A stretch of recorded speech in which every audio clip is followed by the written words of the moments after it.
Iron तक की कहानी हो गई थी। आज अपन आयरन के आगे एक्सट्रैक्शन की बात करेंगे और रिफाइनिंग की बात करेंगे कि आखिर जब मेटल्स को हम एक्सट्रैक्ट कर लेते हैं तो उसके बाद उसको रिफाइन कैसे करते हैं। ठीक है, चलो मैं एक बार रिवाइज करा देता हूँ आयरन के एक्सट्रैक्शन को, दोबारा से ध्यान देना। आयरन के एक्सट्रैक्शन को मैं रिवाइज करा रहा हूँ। ठीक है, चलो आयरन का एक्सट्रैक्शन करते कैसे हैं, एकदम प्रेम से एकदम आराम से आयरन के एक्सट्रैक्शन को रिवाइज करते हैं। आयरन का ओर लेके आते हैं, चाहे वो हेमेटाइट हो, मैग्नेटाइट हो, लिमोनाइट हो, कोई भी और हो, उसको लेके आते हैं। उसके बाद उसका कॉन्सेंट्रेशन प्रोसेस करते हैं। कैसे कॉन्सेंट्रेट करते हैं, तो कॉन्सेंट्रेट करने के तरीके में आपको दो चीजें ध्यान रखनी है। पहले ग्रेविटी सेपरेशन करेंगे, दैट इज जो स्टार्ट में पढ़े थे कि भैया पानी से धो देना। ठीक है, वो सेम कहानी कि पानी से धो दिए, जो लाइट वहां पे गैंग थे वो बाहर निकल गए, जो हेवी गैंग थे और जो ओर था वो रह गया।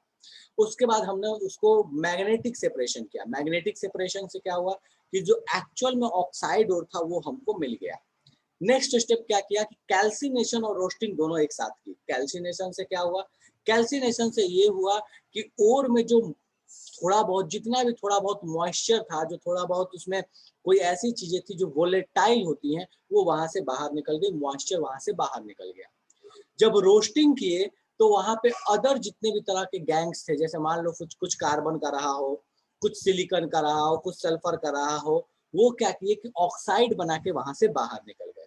सो कैल्सिनेशन और रोस्टिंग दोनों किए। मतलब क्या, पहले बिना ऑक्सीजन के उसको हीट किया, फिर ऑक्सीजन दे के हीट किया, जितना वहां से फर्जी चीजें निकलनी थी निकल गई। इसको निकलने के बाद अब हमको मिल चुका है दैट इज फेरिक ऑक्साइड या फेरस ऑक्साइड। दोनों चीजें मिलती हैं, FeO Fe2O3 दोनों का मिक्सचर मिलता है। बेसिकली Fe3O4 मिलता है अपने को। ठीक है, पर FeO का अमाउंट बहुत कम होता है, इस पर परेशान होने की जरूरत नहीं है। चलो उसके बाद की कहानी क्या होती है, उसके बाद हम उसको लेके जाते हैं ब्लास्ट फर्नेस में। ब्लास्ट फर्नेस क्या चीज है, एक भट्टी है, एक चिमनी टाइप की चीज है, एकदम बिल्कुल बहुत बड़ी सी चिमनी टाइप की चीज है। उसके ऊपर में क्या होता है कि एक बड़ा सा एक कंटेनर होता है, एक बड़ा सा कंटेनर है। उस कंटेनर में क्या है कि कुछ चीजें आप डाल दोगे तो वो धीरे धीरे करके नीचे आती जाएंगी, उसमें से धीरे धीरे करके नीचे गिरते जाएगा और जो वहां पे काम होना होगा वो होते चला जाएगा। ठीक है, सो उसके बाद क्या करते हैं कि हमने क्या किया कि ब्लास्ट फर्नेस के अंदर में कुछ चीजों का मिक्सचर डाल दिया। क्या क्या डाला, ध्यान से देखना। और that is ferric oxide, ferric oxide डाला। Limestone that is calcium carbonate, और कोक सिंपल आसान भाषा में कोयला, इन तीनों को डाल दिया। ऊपर से डालने के बाद क्या हुआ, नीचे से इसमें आग लगा दिया जाता है। इसमें आग दे दिया गया कि भैया ये आग जल रहा है नीचे से, और ऊपर से इन चीजों को डाल दिया गया है, कोयले को, लाइमस्टोन को और ओर को डाल दिया गया है। ठीक है, स्टार्ट में नीचे से आग लगानी होती है, बाद में इसको देने की जरूरत नहीं है। क्यों, क्योंकि ऊपर से जो कोयला जल रहा है वही बर्न होने लगेगा। ठीक है, चलो अब ये तीनों क्या होते हैं, तीनों का मिक्सचर जो है वो धीरे धीरे इस भट्टी में गिर रहा है।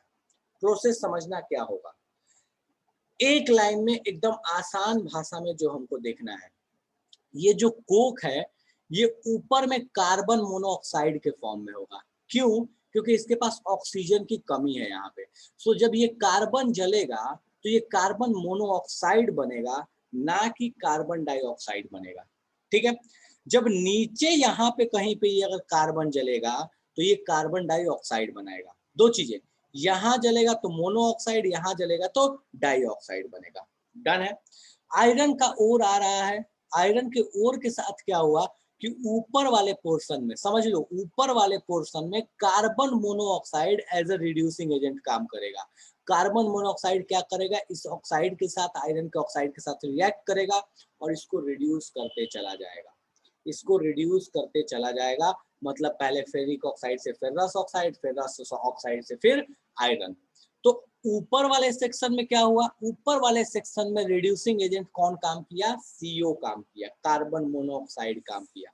ऊपर वाले में क्या था, टेम्परेचर कम था, मतलब लो टेम्परेचर पे reducing agent carbon monoxide, iron का और नीचे पहुंच रहा है। जब ये नीचे आया तो इस टेम्परेचर पे, यहाँ पे इस रेंज में क्या हुआ कि इसको रिड्यूस करने के लिए जिम्मेदार हो गया ये कार्बन। कार्बन ने क्या किया, इस कार्बन ने फिर जो भी वहां पे आयरन का ऑक्साइड रहा होगा उसके साथ ये इंटरेक्ट करेगा, उसके साथ रिएक्ट करेगा और इसको क्या कर देगा, रिड्यूस करके क्या बना देगा, आयरन बना देगा।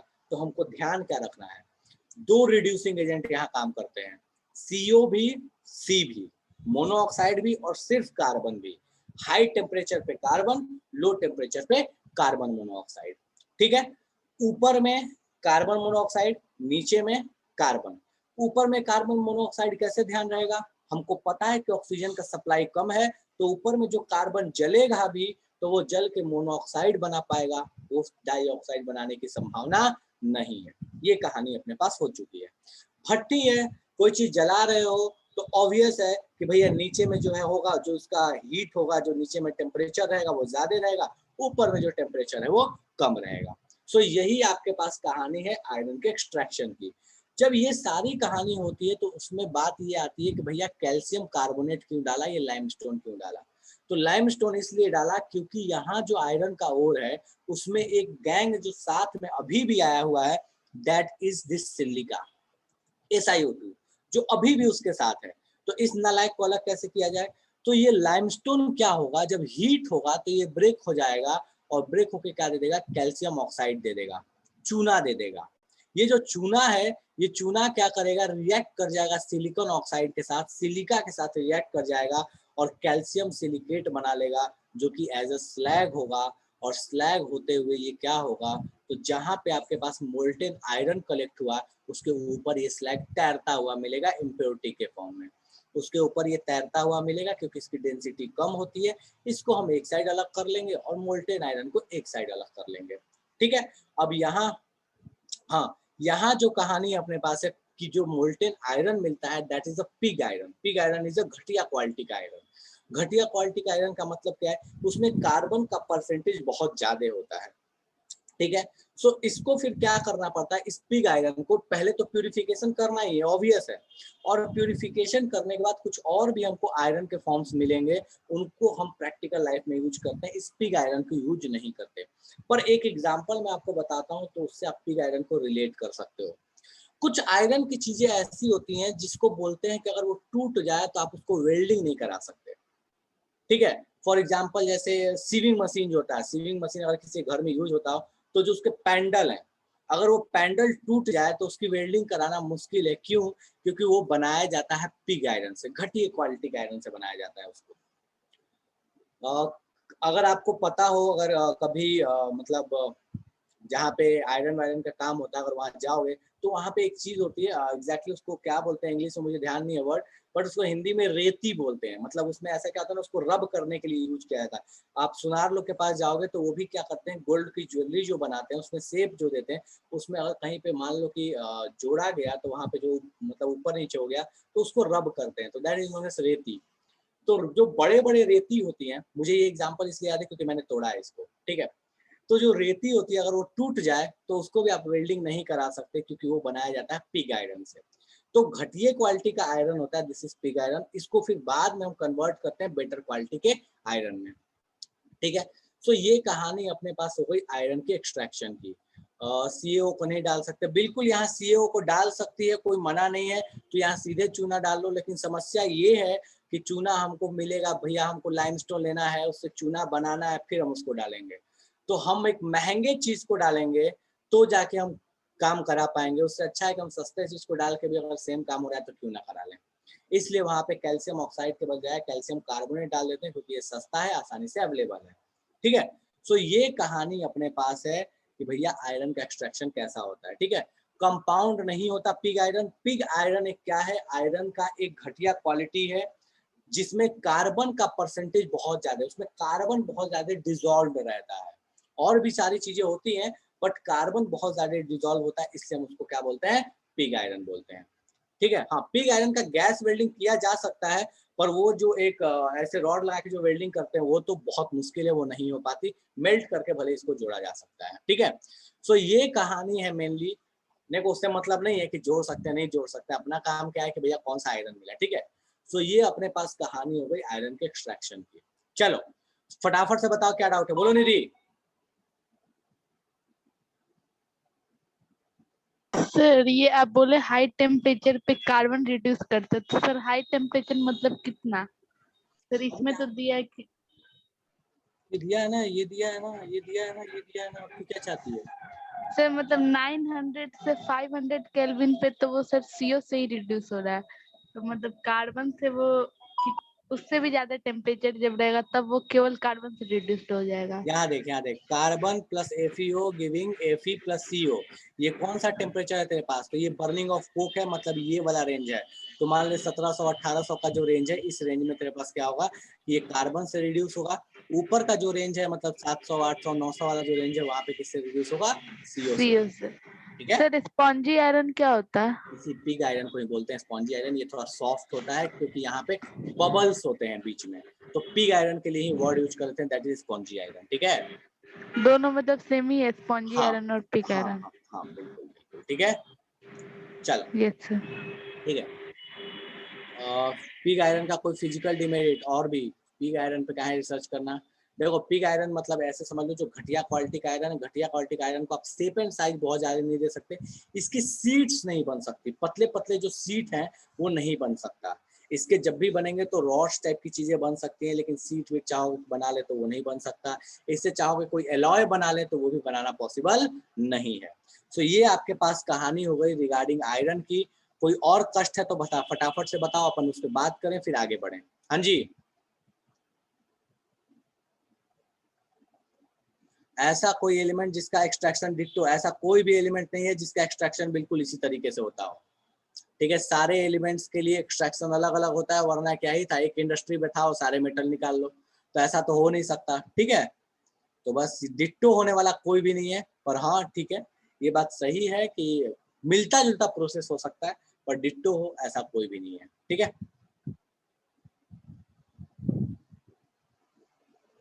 ये आइडियल मेटल की प्रॉपर्टी, बिल्कुल शिवम, ये आइडियल मेटल की प्रॉपर्टी कैसे फॉलो करेगा? ये आइडियल मेटल की प्रॉपर्टी नहीं फॉलो करेगा। देखो एक्चुअली पिग आयरन कैसा होता है समझो, एकदम इसी तरीके का मिलता है कॉपर भी। जैसे ये होता है ना स्पॉन्ज जो होता है, स्पॉन्ज में देखो ना छोटे छोटे पोर्स बने होते हैं, जैसे उसी टाइप का ये मिलता है पिग आयरन, छोटे छोटे इसमें पोर्स रहते हैं। क्यों? क्योंकि ये जो कार्बन डाइऑक्साइड जो यहाँ पे निकल रहा है ना, ये कार्बन डाइऑक्साइड, ये कार्बन जो यहाँ बचे खुचे हैं, ये कार्बन और कार्बन डाइऑक्साइड क्या होता है, उन पोर्स में जाके ना कलेक्ट हो गए रहते हैं। सो जब ये निकलता है यहाँ से, जब ये मोल्टेन फॉर्म में जब इसको सॉलिडिफाई करते हैं, तो ये बिल्कुल ऐसा खुरदुरा टाइप का होता है। फिर इसको क्या करना पड़ता है, प्यूरिफाई करना पड़ता है, तब जाके इसमें से काम का आयरन बाहर निकलता है और जो वेस्ट मटेरियल उसको बाहर कर दिया जाता है। ठीक है, चलो कोई और जिसको इसमें कहीं तकलीफ है तो पूछो फटाफट से, इस पे बात करें फिर आगे बढ़े। डन है, चलिए ठीक है। सो नेक्स्ट अपन आते हैं फटाफट से, और ये तीनों आयरन की कैटेगरी पे थोड़ा सा बात कर लेते हैं। अपने को तीन तरह के आयरन जो यहाँ से मिलेंगे, सो दैट इज, यहाँ पे लिख लेते हैं अपन क्वालिटी ऑफ आयरन।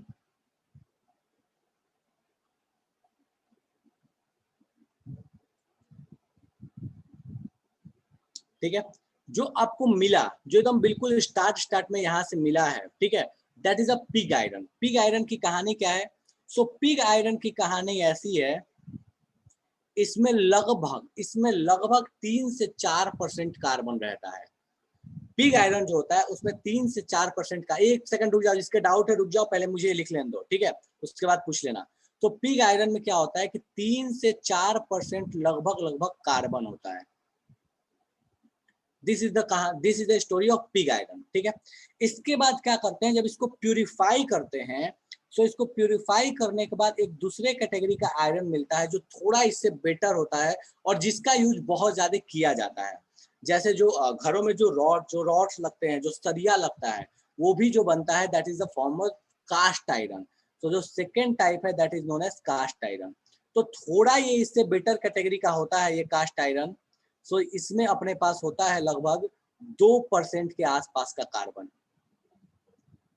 ठीक है, और इसको भी जब बहुत प्यूरिफाई किया जाता है तो सबसे बेटर कैटेगरी का आयरन मिलता है, that is known as wrought iron. Wrought iron, ठीक है, ये रोट आयरन की कहानी कैसी है?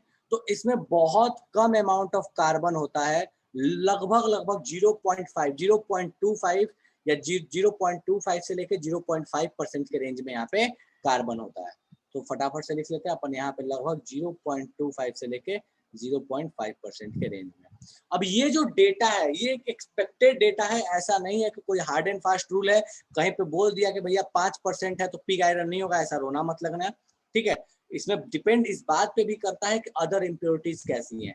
जैसे रोट आयरन में एक और भी इम्प्योरिटी होती है, दैट इज मैंगनीज, ठीक है। बट मोटे तौर पे ये कहानी होती है पिग आयरन, कास्ट आयरन और रोट आयरन की। फटाफट छापो, फिर अपन बात करेंगे कॉपर के एक्सट्रैक्शन की, जिंक के एक्सट्रैक्शन की, और फिर देखेंगे अपन आई कहानी दैट इज प्यूरिफिकेशन। छापो फटाफट से,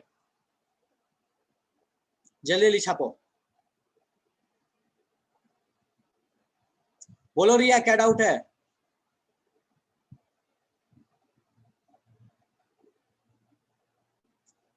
कार्बन पूरा नहीं निकल पाता है आयरन से, क्यों? ऐसा इसलिए क्योंकि दुनिया में ये संभव नहीं है कि आप कोई भी चीज प्योर बना पाइए, ठीक है। 100% प्योरिटी पॉसिबल नहीं होती, पर हाँ जितना कम, बिल्कुल तिवारी, जितना कम आयरन उतना अच्छा नहीं, जितना कम कार्बन उतना अच्छा आयरन, ठीक है। कार्बन का परसेंटेज जितना कम होगा, आयरन उतना ही बेटर क्वालिटी का कहलाएगा, ठीक है। डन है, ठीक है। बोलो निधि। सर ऊपर वाले स्लाइड में सर कार्बन 5% दिया था, एक बार ऊपर स्लाइड कीजिए ना जिसमें सर फ्लो चार्ट बना है। अरे बाबू, मैं तो बोल ही रहा हूँ तेरे से कि वो जो रेंज है वो फिक्स नहीं है, वो थोड़ा बहुत ऊपर नीचे चलता है, ठीक है। तो इसके लिए परेशान नहीं हो, बस ये ध्यान रखना कि पिग, कास्ट एंड रोट, ये सीक्वेंस से ध्यान रखना, रोट में सबसे कम, पिग में सबसे ज्यादा, ठीक है। हाँ,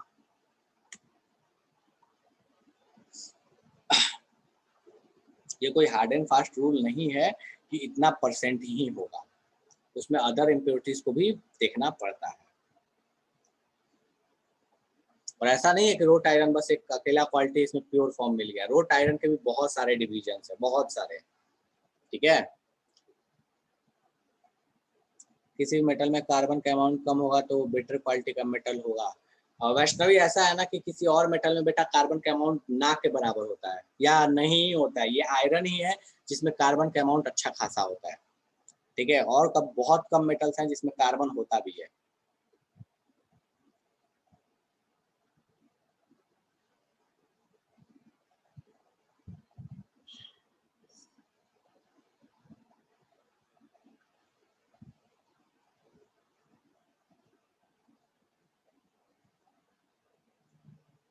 क्या बोल रही है? Road iron containing more than copper is negligible.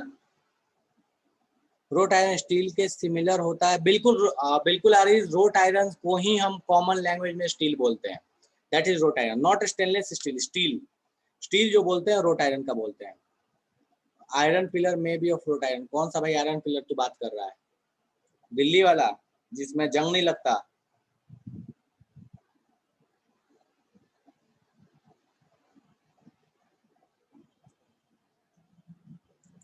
चलो ठीक है। स्टेनलेस स्टील में क्रोमियम भी होता है, हाँ स्टेनलेस स्टील में निकल, क्रोमियम, कार्बन तीनों होते हैं। फेरस, कोबाल्ट, निकल, इन तीनों का यूज किया जाता है जब स्टेनलेस स्टील बनाया जाता है। तो डन है, चलिए ठीक है। क्या बोल रही है रिया? क्या बताऊं मैं, क्या पूछ रही है? रोट आयरन में आयरन ज्यादा होगा बट कॉपर नेग्लिजिबल होगा क्या? कॉपर यहाँ कहाँ आ गया रोट आयरन में? रोट आयरन में कॉपर कैसे आ जाएगा? कार्बन होगा, कार्बन नेग्लिजिबल होगा, आयरन ज्यादा होगा। आयरन ज्यादा क्या होगा, मतलब मैक्सिमम आयरन होगा, मिनिमम कार्बन होगा, ठीक है। चलो, सो ये अपने पास कहानी हो गई आयरन के एक्सट्रैक्शन की और आयरन की क्वालिटी की। नेक्स्ट अपन आते हैं फटाफट से, दैट इज द कॉपर का एक्सट्रैक्शन। ध्यान से सुनो कॉपर की कहानी, कॉपर की कहानी ध्यान से सुन लो, क्या होता है कॉपर की कहानी। कॉपर का एक्सट्रैक्शन हमको जो पढ़ना है वो मेनली पढ़ना है चाल्कोपाइराइड से, कि भैया चाल्कोपाइराइड से कॉपर को हम कैसे करेंगे। कॉपर पाइराइड देखते हैं अपन इसको कि कैसे इसको हम एक्सट्रैक्ट करते हैं, ठीक है। देखो ध्यान दो, सबसे पहला कहानी तो कॉमन ही है कि भैया क्रॉस किया, इसको क्रश किया, क्रश करके छन्नी से छान लिया, सीव कर लिया। उसके बाद क्या करते हैं, हमको पता है कि कॉपर के साथ चूंकि ये एक सल्फाइड ओर है, तो सल्फाइड ओर को हम क्या करेंगे कि फ्लोटेशन करेंगे। अब एक चीज जो आपको यहाँ समझ लेना है वो मैं यहाँ बताता हूँ कि ये कोई कंपाउंड नहीं है CuFeS2, ये एक्चुअल में क्या है, एक मिक्सचर है जिसके वजह से ये नाम लिखा हुआ है, दैट इज CuS, ठीक है, प्लस FeS। ये दो मिक्सचर है, इनके वजह से इसको लिखते हैं CuS2, CuS प्लस FeS। ये एक मिक्सचर है जिसके वजह से हम इसको क्या लिख लेते हैं, CuFeS2 लिख लेते हैं। तो ये कोई कंपाउंड नहीं है, this is a mixture of copper sulphide and iron sulphide का एक मिक्सचर है, ठीक है। तो इस चीज को ध्यान रखिएगा। चलिए, तो सबसे पहला काम हमने क्या किया, फ्लोटेशन किया, सल्फाइड हो रहे फ्लोटेशन किया और वहां से कॉपर को बाहर निकाल दिया। याद करोगे तो फ्लोटेशन के लिए हम इसको पढ़ा करते थे। उसके बाद क्या करता है कि इसको रोस्ट किया जाता है इन द रिवर्बरेटरी फर्नेस। इसको रोस्ट किया जाता है, मतलब एयर का सप्लाई तो रहेगा ही रहेगा। रोस्टिंग में होगा क्या कि यहाँ पे जितने भी फालतू चीजें जैसे सल्फर है, आर्सेनिक है, इनके साथ क्या होगा कि भैया ये जितने फालतू की चीजें हैं वो वहां से ऑक्सीडाइज होके बाहर निकल जाएगी।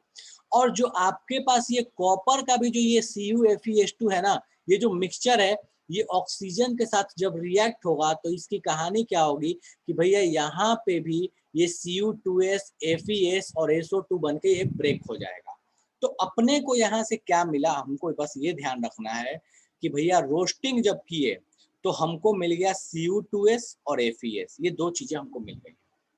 Cu2S और FeS, ये दो चीजें हमको मिल गई है रोस्टिंग करने के साथ, ठीक है। अब इसमें डालते हैं सिलिका और कोक और फिर से ओर को रोस्ट कर लेते हैं। फायदा क्या हुआ दोबारा रोस्ट करने का?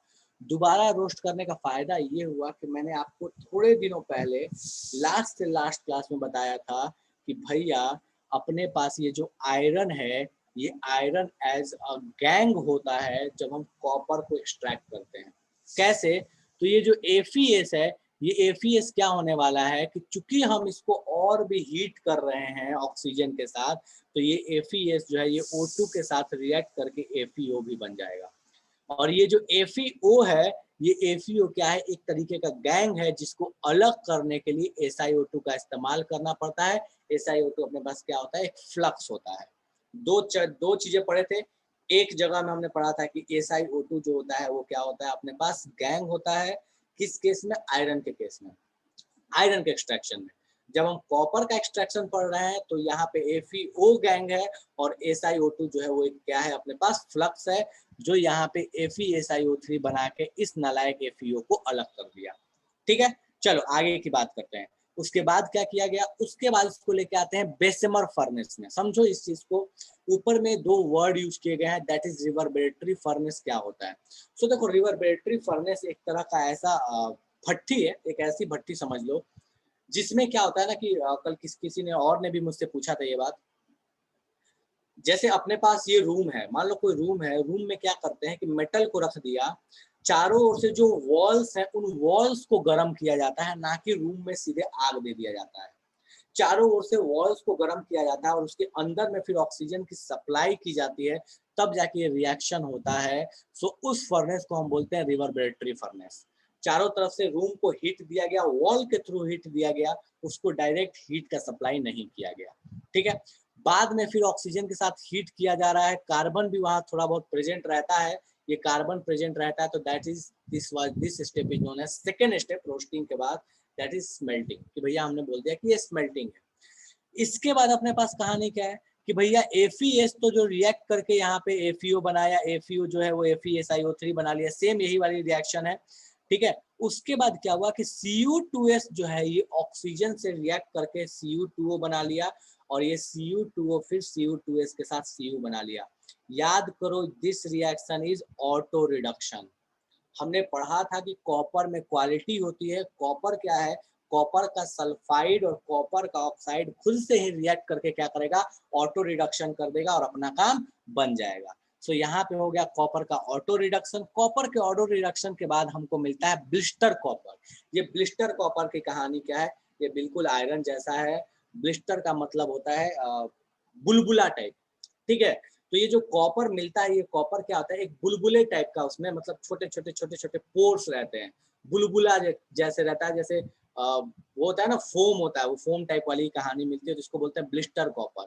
मतलब ऐसे समझ लो इसको एक्ने हो गया है, ठीक है।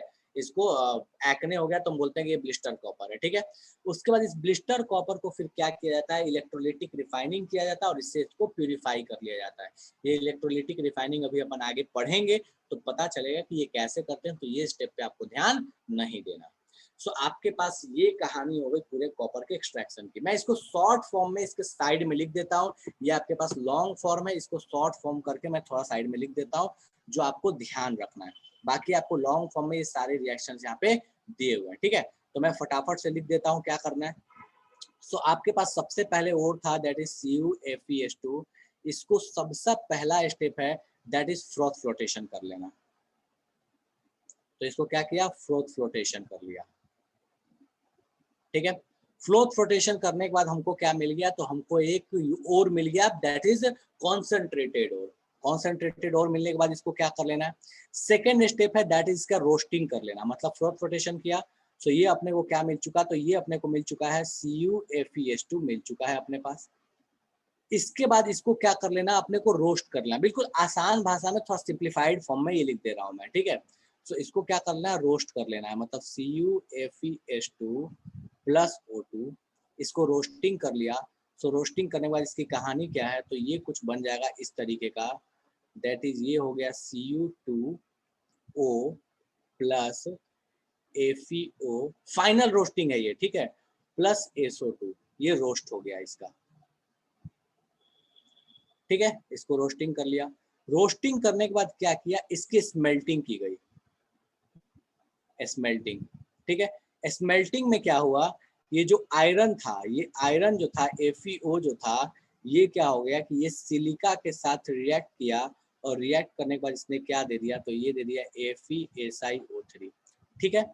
नेक्स्ट स्टेप इसका क्या किया गया, इसका फिर क्या किया गया, ऑक्सीडेशन किया गया। इसमें ऑक्सीडेशन किया गया तो बेसिमर फर्नेस में, या इसको बोलते हैं बेसमेराइजेशन भी किया गया, दोनों चीजें बोलते हैं, ठीक है। सो इसका बेसमेराइजेशन किया गया, इस स्टेप को आपको ध्यान रखना है। फर्नेस का नाम होता है बेसिमर, इसे इसको बोलते हैं बेसमेराइजेशन। सो बेसमेराइजेशन किया गया।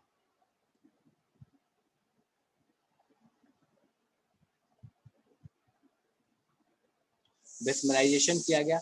इस बेसमराइजेशन में क्या हुआ, तो ये जो आपके पास कॉपर था Cu2S, ये रिएक्ट किया Cu2O के साथ, और Cu2S Cu2O के साथ रिएक्ट करके ये क्या दे दिया, तो ये हमको Cu दे दिया और साथ में SO2 बाहर निकल गया। ये कौन सा रिएक्शन है, तो आपको ये याद रखना है, this is auto reduction, this is auto reduction, auto reduction. और लास्ट स्टेप जो किया गया दैट इज प्यूरिफिकेशन किया गया। और प्यूरिफिकेशन कैसे किया गया, सो प्यूरिफिकेशन किया गया दैट इज इलेक्ट्रोलिटिक रिफाइनिंग से प्यूरिफिकेशन कर लिया गया, इलेक्ट्रोलिटिक रिफाइनिंग, ठीक है। सो ये आपके पास कॉपर की कहानी है कि कॉपर को एक्सट्रैक्ट कैसे करते हैं शॉर्ट फॉर्म में। इधर कहानी आपके लॉन्ग फॉर्म में। शॉर्ट फॉर्म वाली कहानी आप अभी कॉपी में लिख लो, लॉन्ग फॉर्म वाला PDF डाल दूंगा, वहां से छाप लेना, ठीक है। छापो फटाफट से, शुरू हो जाओ।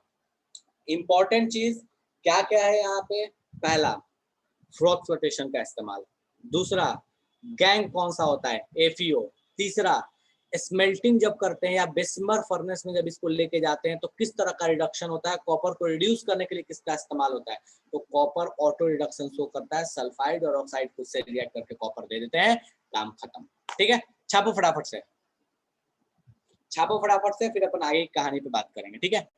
इसमें एक और भी चीज करते हैं that is polling, last class में बताया था मैंने, ठीक है। ग्रीन वुड के साथ इसको क्या करना, मूव करना, that is known as poling. करो फटाफट से।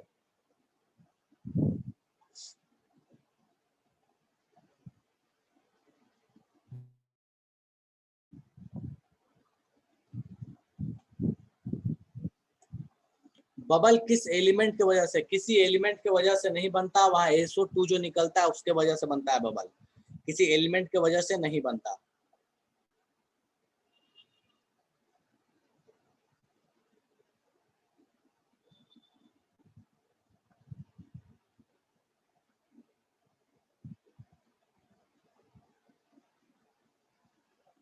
बोलो तिवारी। सर सेल्फ रिडक्शन और ऑटो रिडक्शन में क्या डिफरेंस है? सेम चीज है, सेल्फ रिडक्शन ऑटो रिडक्शन बताया तो था लास्ट क्लास में, दोनों का हेडिंग सेम है। ऑटो हुआ अपने आप, सेल्फ हुआ खुद से, वही बात है और क्या। तो इसको सेल्फ रिडक्शन क्यों नहीं लिखा है? क्या तो सर इसको सेल्फ रिडक्शन क्यों नहीं लिखा है? तू लिख ले भाई, मेरे को ऑटो अच्छा लगता है तो मैं ऑटो लिखता हूँ, तुझे सेल्फ अच्छा लगता है तो सेल्फ लिख ले, इसमें क्या दिक्कत है, कोई भी लिखो, दोनों चलेगा।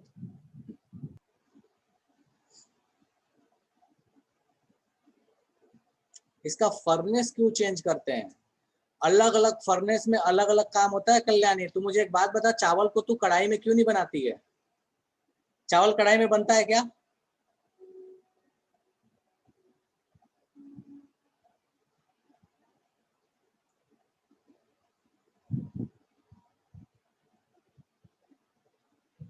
हाँ बिल्कुल बना सकते हैं, बनाते हैं क्या चावल कढ़ाई में? कल्याणी बना, बिल्कुल बना सकते हैं, तो बनाती है, तू मुझे ये बता।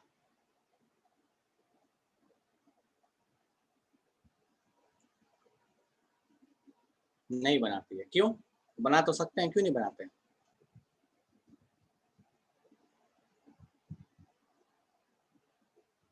क्यों नहीं बनाते कल्याणी? इजी एक्सेस नहीं है, अच्छा और कुछ रीजन नहीं पता, अच्छा चलो ठीक है, मतलब कुछ तो होगा, कुछ तो सोचो, कुछ तो रीजन होगा जिससे तू सोच के बोल सकते हैं कि भैया कढ़ाई में क्यों नहीं बनाते हम, उसको कुकर में क्यों बनाते हैं, प्रॉब्लम होगा, ठीक है। और कुछ?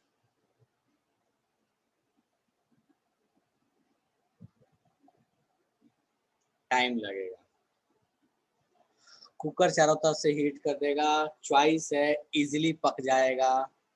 देखो सिंपल सा रीजन ये है कि हम चाहते हैं कि हमारा काम आसानी से और सस्ते में हो जाए, ठीक है, तो हम एक ट्रेडिशन को फॉलो करते हैं, एक बेस्ट वे को फॉलो करते हैं जिससे वो काम किया जा सके।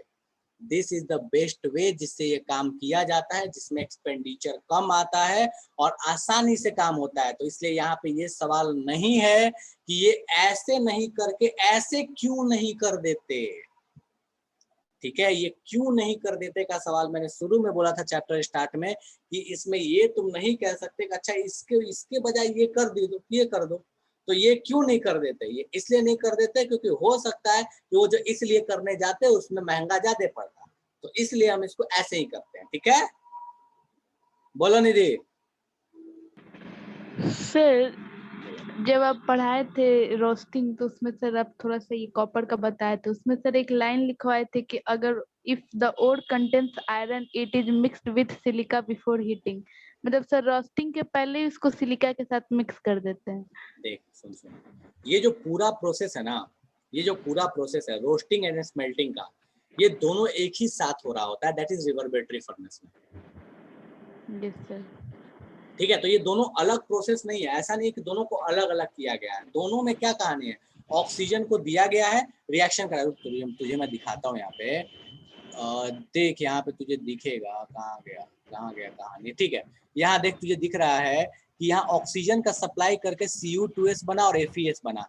ये FeS जो है, चूंकि ऑक्सीजन का सप्लाई है तो क्या FeS FeO2 नहीं बनेगा? Yes sir.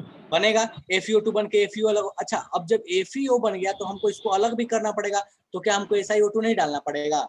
यस सर, मतलब वो पहले से डाला ही रहता है, जैसे FeO बनता है वो SiO2 के साथ कंबाइन होकर स्लैग बना एग्जैक्टली, देता तो है। ये एक साइमल्टेनियस प्रोसेस है, ठीक है, ये एक साइमल्टेनियस प्रोसेस है। ऐसा नहीं है ना कि ये बहुत मतलब हार्ड एंड फास्ट है कि हम इसको यहाँ से काट दिए कि यहाँ से ये वाला होगा, यहाँ से ये वाला होगा, नहीं, ये पूरा का पूरा ही आइसोलेशन है, यहाँ से लेके यहाँ तक आइसोलेशन है, ठीक है। तो आइसोलेशन जो है वो अलग अलग कंटेनर्स में अलग अलग चीजों के लिए कराया जाता है। अब जैसे कहानी ये है कि तूने मान ले यहाँ पे कराया, यहाँ पे तुझे जैसे FeO अच्छे से नहीं मिला, आगे तू जाके गई, मान ले एक स्टेप आगे गई, तो उस केस में FeO की क्वालिटी जो है या FeO का अमाउंट ज्यादा बेटर मिल गया, ठीक है। तो ये पूरा प्रोसेस एक साइमल्टेनियस प्रोसेस है, ये हार्ड एंड फास्ट डिवाइडेड नहीं है, ठीक है। सर इलेक्ट्रोलाइटिक रिफाइनिंग हम लोग आयरन के लिए भी कर सकते हैं?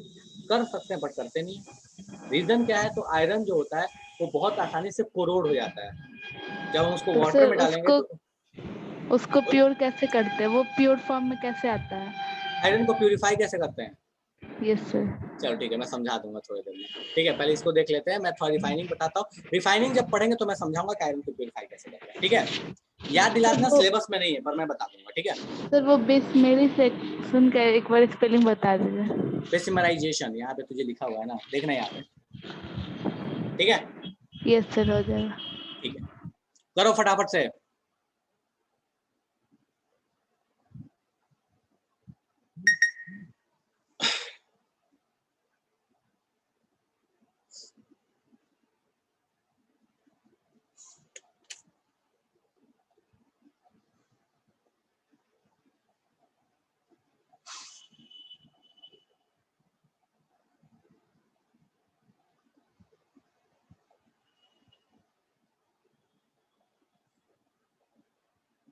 छाप लिया, चलो ठीक है। सो नेक्स्ट अपन आते हैं, दैट इज एल्यूमिनियम की कहानी। भैया एल्यूमिनियम को कैसे एक्सट्रैक्ट करते हैं, ठीक है। सो पहले कुछ चीजों को देख लेते हैं। एल्यूमिनियम के बारे में हम पहले भी पढ़ चुके हैं, एल्यूमिनियम का एक्सट्रैक्शन कैसे करते हैं अगर याद हो तो, that is hello Harold process. Hello Harold process का यूज करते थे एल्यूमिनियम को एक्सट्रैक्ट करने के लिए, ठीक है। स्टार्ट कैसे करते हैं, सबसे पहला स्टार्ट करो, एल्यूमिनियम के बॉक्साइट और को कॉन्सेंट्रेट करते थे by using bears process. Bears process क्या था, सोडियम हाइड्रोक्साइड का यूज कर लिया, उसमें उसको डिसॉल्व कर लिया, बाहर निकाल लिया। इतना आसान कहने के लिए होता है, प्रैक्टिकल में नहीं होता।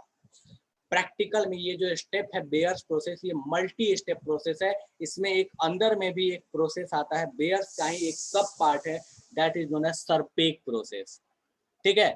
तो जब हम एल्यूमिनियम को एक्सट्रैक्ट करते हैं तो एल्यूमिनियम के एक्सट्रैक्शन में जो सबसे पहला स्टेप है दैट इज कॉन्सेंट्रेशन। कॉन्सेंट्रेशन करते हैं बेयर्स प्रोसेस से। उसमें क्या होता है, एक और भी छोटी सी चीज होती है, that is known as Serpeck process. बिल्कुल गोल्ड में भी बेयर्स प्रोसेस का इस्तेमाल करते हैं, सही बात है, उसको साइनाइड भी बोलते थे और उसका एक और नाम था that is MacArthur process, जो गोल्ड में यूज किया जाता था, ठीक है। चलो, जिसको लीचिंग बोला करते थे, लीचिंग में हमने पढ़ा था Bayer's and MacArthur. Bayer's क्या होता था, एल्यूमिनियम के लिए, और अपने पास मैक आर्थर किसके लिए होता था, गोल्ड के लिए या सिल्वर के लिए, जिसको साइनाइड प्रोसेस भी कहते हैं, ठीक है। नेक्स्ट अपने पास आता है that is hello Harold process, ठीक है। हेल हेरॉल्ड प्रोसेस हमको पता है कि भैया बॉक्साइट और को क्या करते हैं, तो भैया हम वहां पे उसको कर रहे होते हैं इलेक्ट्रोलिटिक, एक तरीके से इलेक्ट्रिसिटी पास करते हैं और उससे हम उसको क्या करते हैं, एल्यूमिनियम को एक्सट्रैक्ट कर लेते हैं, ठीक है। और लास्ट है कि भैया इसने ये सरपेक प्रोसेस के बारे में बताया हुआ है, बस डेफिनेशन है सरपेक प्रोसेस क्या है। तो this process is mainly applied to bauxite और containing silica as chief impurity. अगर उसमें सिलिका एज चीफ इम्प्योरिटी हुआ तो आपको कॉन्सेंट्रेशन के टाइम में एक और स्टेप करना पड़ता है, that is known as Serpeck process. चलो मैं एक बार रिपीट करता हूँ, ध्यान दो। ओर लिया, ओर को पहले क्रश किया, क्रश करने के बाद उसको पहले सीप से छन्नी से छान लिया, छन्नी से छानने के बाद क्या किया कि बेयर्स प्रोसेस किया गया। बेयर्स प्रोसेस से एल्यूमिनियम ऑक्साइड मिल गया, बॉक्साइड और हमको प्योर फॉर्म में मिल गया। अगर वहां पे सिलिका भी एज अ इम्प्योरिटी रहा तो वहां पे एक और स्टेप जाना पड़ता है, दैट इज सरपेक प्रोसेस, जिससे सिलिका को अलग कर दिया जाता है। सिलिका को अलग कर लेने के बाद फिर उस ओर को क्या करते हैं, तो उस ओर को कैल्सिनेशन करते हैं, सेम वही कहानी, हीट करते हैं ताकि वहां से वाटर वेपर्स वगैरह जो भी वहां पे मॉइस्चर उसको निकाला जा सके। और उसके बाद कर लेते हैं उसका hello Harold process. Hello Harold वो लास्ट क्लास में पढ़े थे, कंटेनर है, उसमें इलेक्ट्रिसिटी पास कराया, ग्रेफाइट को डुबोया रहता है कॉपर के क्लैंप से बांध के, that is the hell Harold process. Harold process से हमें जब एल्यूमिनियम निकल जाता है तो अब उसको क्या करते हैं, वो काम भर एल्यूमिनियम है, ठीक ठाक एल्यूमिनियम है, लास्ट स्टेप होता है दैट इज प्यूरिफिकेशन एल्यूमिनियम का, और उसको किया जाता है बाय हुप्स प्रोसेस।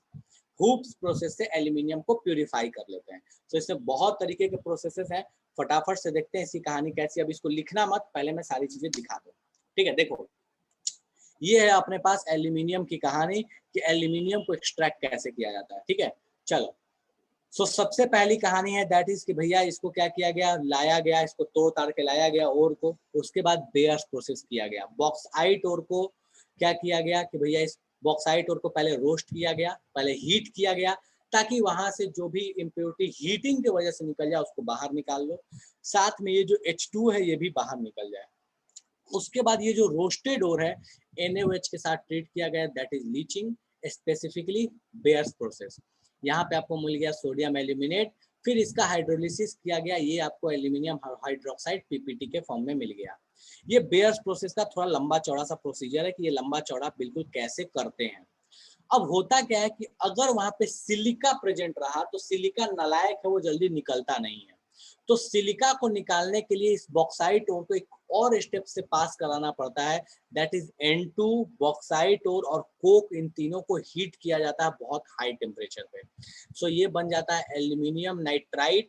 इस एल्यूमिनियम नाइट्राइड को क्या किया जाता है, फिर वाटर में डिसॉल्व किया जाता है, तब जाके मिलता है aluminium hydroxide, that is PPT के प्रेजेंट में, पीपीटी के फॉर्म में।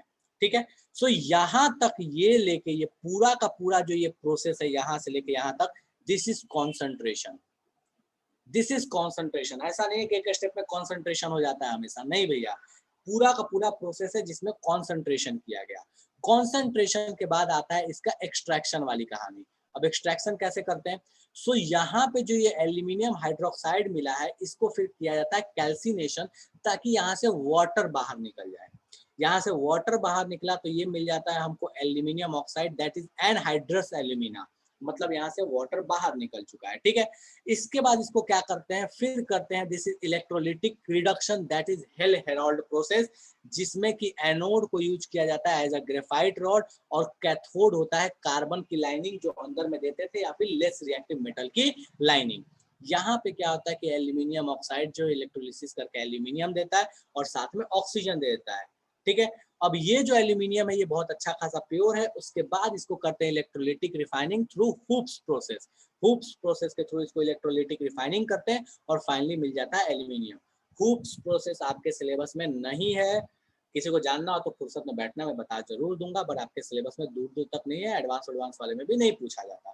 ठीक है, बस ध्यान रखना है कि करते कैसे हैं इसको रिफाइन। सो ये पूरी कहानी है आपके एल्यूमिनियम के एक्सट्रैक्शन की। फटाफट छापो, कहीं कोई तकलीफ लगे तो पूछ लो, इसमें यही है तो आपको छापना पड़ेगा, कोई उपाय नहीं है। आप इसको ऐसे शॉर्ट फॉर्म में आप ऐसे इसको याद रख सकते हो, भले रिएक्शन याद रखो ना रखो, पर आप इसको कैसे याद रखो तो ये फ्लो चार्ट जरूर याद रखना। सबसे पहले किया जाता है बेयर्स प्रोसेस, बेयर्स के बाद किया जाता है सरपेक प्रोसेस, सरपेक प्रोसेस, सरपेक के बाद ये जो दोनों प्रोसेस है, ये दोनों प्रोसेस किसमें है, तो दिस इज द कॉन्सेंट्रेशन। ठीक है, दोनों कॉन्सेंट्रेशन ऑफ ओर में आ गए, ये ओर था आपके पास। ठीक है, इसके बाद इसको क्या किया जाता है, तो नेक्स्ट स्टेप है दैट इज आइसोलेशन। आइसोलेशन में दो काम किया जाता है, पहला है दैट इज कैल्सिनेशन, कैल्सिनेशन, और सेकेंड है हेल हेराल्ड प्रोसेस, जो लास्ट क्लास में हम पढ़ चुके थे। और लास्ट है इसका प्यूरिफिकेशन। इसका प्यूरिफिकेशन कैसे करते हैं, प्यूरिफिकेशन, तो दैट इज हुप्स प्रोसेस।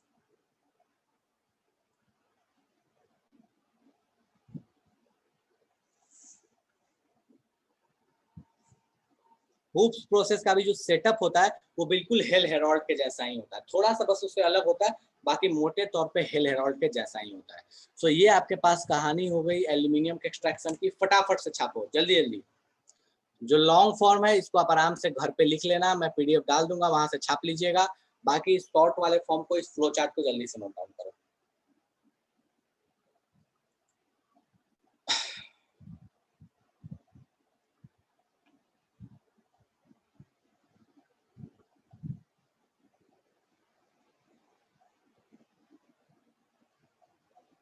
कर लिया,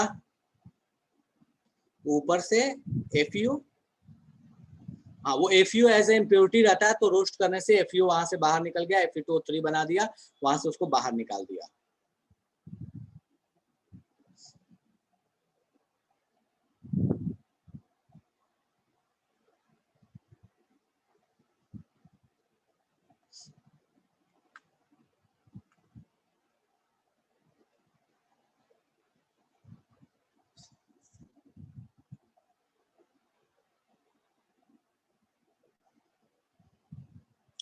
बेयर्स प्रोसेस, बेयर्स प्रोसेस में सोडियम हाइड्रोक्साइड के साथ बॉक्साइट को डिसॉल्व कर लेते हैं, उसमें डिसॉल्व होकर वो बाहर निकल जाता है, अपने को इम्प्योरिटी वहीं छूट जाती है। छन्नी से छान के हम उसके जो वाटर है, जो एक्वस सॉल्यूशन एल्यूमिनियम ऑक्साइड का, उसको बाहर कर लेते हैं।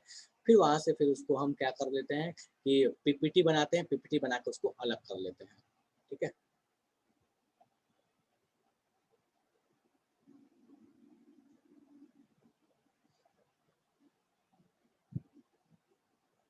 सरपेक, बेयर्स प्रोसेस के बाद है सरपेक, ACRPK, सरपेक प्रोसेस।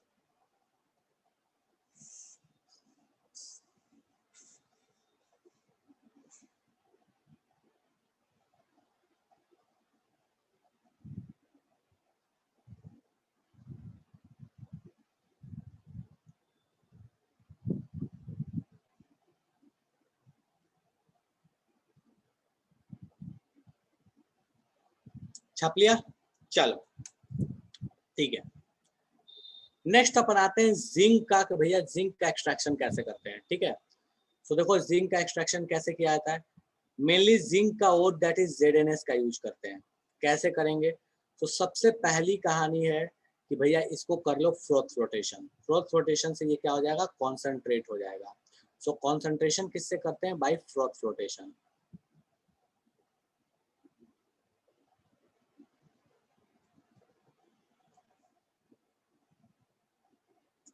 ठीक है, फ्रोथ फ्लोटेशन करने के बाद इसको कॉन्सेंट्रेट कर लिए। कॉन्सेंट्रेट करने के बाद फिर इसको क्या किया जाता है, दैट इज रोस्टिंग। तो इसको सेकेंड स्टेप है, दैट इज रोस्टिंग।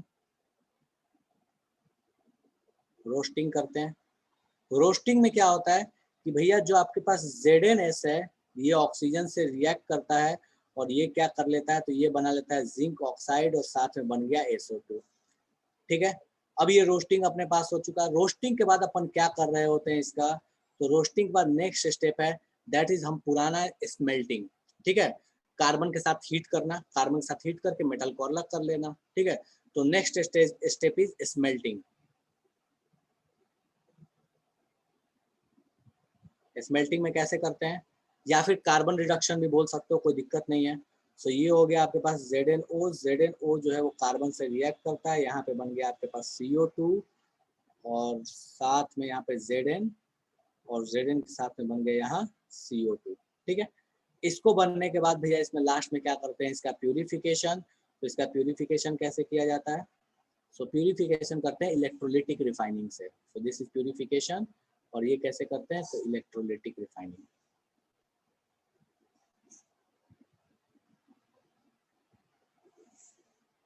ठीक है, सो इसके स्टेप्स हो गए कि भैया कैसे इसको किया जाता है। मेन रिएक्शन इसमें यही दोनों है, बाकी कुछ खास है नहीं।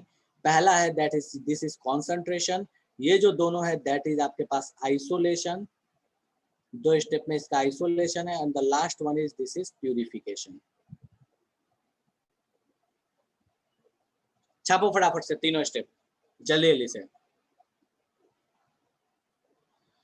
फ्रैक्शनल डिस्टिलेशन से, बिल्कुल सही बात है, फ्रैक्शनल डिस्टिलेशन से अलग कर सकते हैं जिंक को। लेड को भी जिंक को भी दोनों को ही फ्रैक्शनल डिस्टिलेशन से अलग किया जा सकता है, क्योंकि दोनों की मेल्टिंग पॉइंट होते हैं बड़ी कम होती है, बड़े आसानी से इनको डिस्टिल करके अलग किया जा सकता है। ठीक है, करो फटाफट से।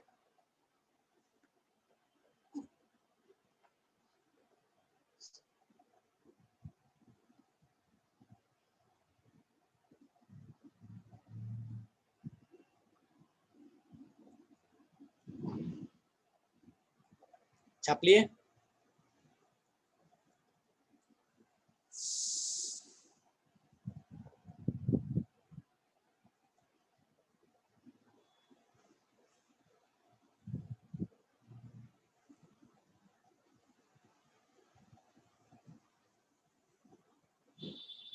चलो नेक्स्ट अपने पास है that is extraction of silver. भैया सिल्वर को कैसे एक्सट्रैक्ट किया जाएगा। ठीक है, सो सिल्वर के लिए अपन मेन जो और यूज करेंगे दैट इज Ag2S। ठीक है, सिल्वर सल्फाइड। इसको सबसे पहले क्या किया जाएगा, कॉन्सेंट्रेट। कैसे कॉन्सेंट्रेट करेंगे, तो वही लीचिंग का that is MacArthur process. ठीक है, सो भैया मैक आर्थर लगाओगे। ठीक है, मैक आर्थर इसको क्या कर लेते हैं, कॉन्सेंट्रेट कर लेते हैं। मैक आर्थर में करते क्या थे, साइनाइड का इस्तेमाल करते थे, इसको साइनाइड प्रोसेस भी बोलते हैं। ठीक है, इसके बाद इसको क्या करते हैं, नेक्स्ट स्टेप है दैट इज आइसोलेशन। आइसोलेशन कैसे करते हैं, सो जिंक के साथ डिस्प्लेसमेंट रिएक्शन। याद करो हमने पढ़ा था एक डिस्प्लेसमेंट रिएक्शन एक्सट्रैक्शन के लिए, दैट इज इसमें यूज करते हैं जिंक के साथ में। So second step is displacement reaction with zinc.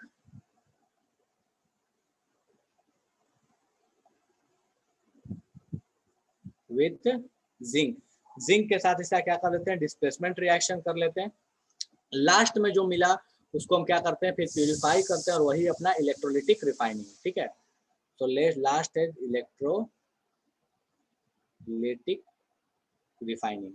ठीक है, so this one is concentration, extraction and purification. Concentration, isolation, extraction छोड़ा, isolation and purification। छापो फटाफट से।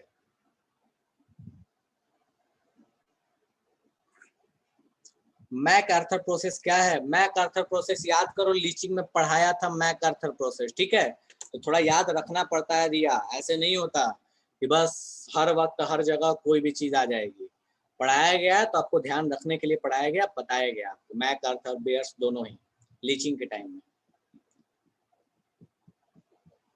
चीजें याद रखनी होती हैं। ठीक है,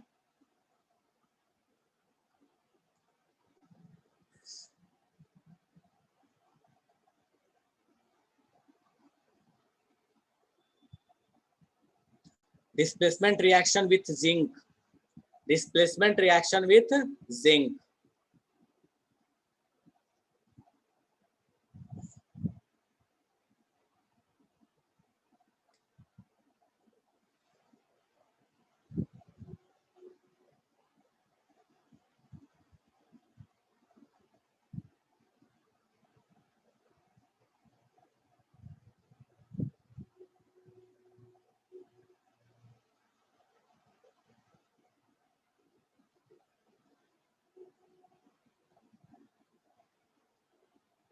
डन है, चलो ठीक है। सो ये अपने पास कहानी हो गई कि भैया इन ओर्स को एक्सट्रैक्ट कैसे कर, इन मेटल्स को कैसे एक्सट्रैक्ट करते हैं फ्रॉम द ओर। यही 4-5 मेटल आपके काम के थे जिसको आपको पढ़ना है, प्रोसेसेस याद रखना, खास करके names, hooks process, Hall Heroult, Serpeck, किसमें कौन कौन से का इस्तेमाल करते हैं, ये नेम्स बहुत इंपॉर्टेंट है। सीधे क्वेश्चन पूछे जाते हैं, क्वेश्चन पकड़ा देगा, बोलेगा कि भैया सरपेक प्रोसेस किसके एक्सट्रैक्शन में इस्तेमाल होता है, कहीं बोल देगा हेल हेरोल्ड कहाँ इस्तेमाल होता है, कहीं बोल देगा साइनाइड प्रोसेस कहाँ इस्तेमाल होता है, कहीं बोल देगा बेयर्स प्रोसेस कहाँ इस्तेमाल होता है। तो ये चीजें आपको ध्यान रखनी होंगी। ठीक है, चलो लास्ट पे आते हैं, दैट इज लास्ट स्टेप भैया प्यूरिफिकेशन। अपने पास मेटल तो एक्सट्रैक्ट हो चुका है, पर उसको प्यूरिफाई कैसे करते हैं जनरल तरीके से। So last topic is our purification या refining of metals.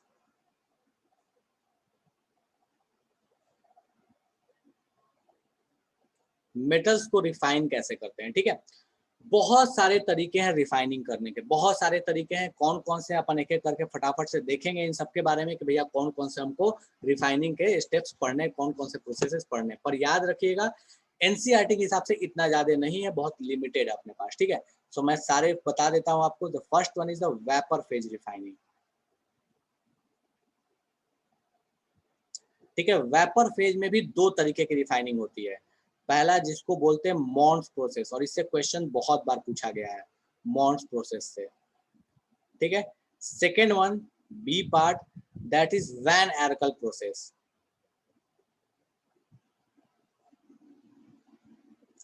Van Arkel process. ठीक है, उसके बाद भैया कौन कौन से और रिफाइनिंग, और जो है वो बहुत आसान आसान से हैं, और जो है वो उतने इंपॉर्टेंट नहीं है, पर अपन देखते हैं। एक और इंपॉर्टेंट आपको मिलेगा, उसके बारे में बात करेंगे। ठीक है, second one is zone refining.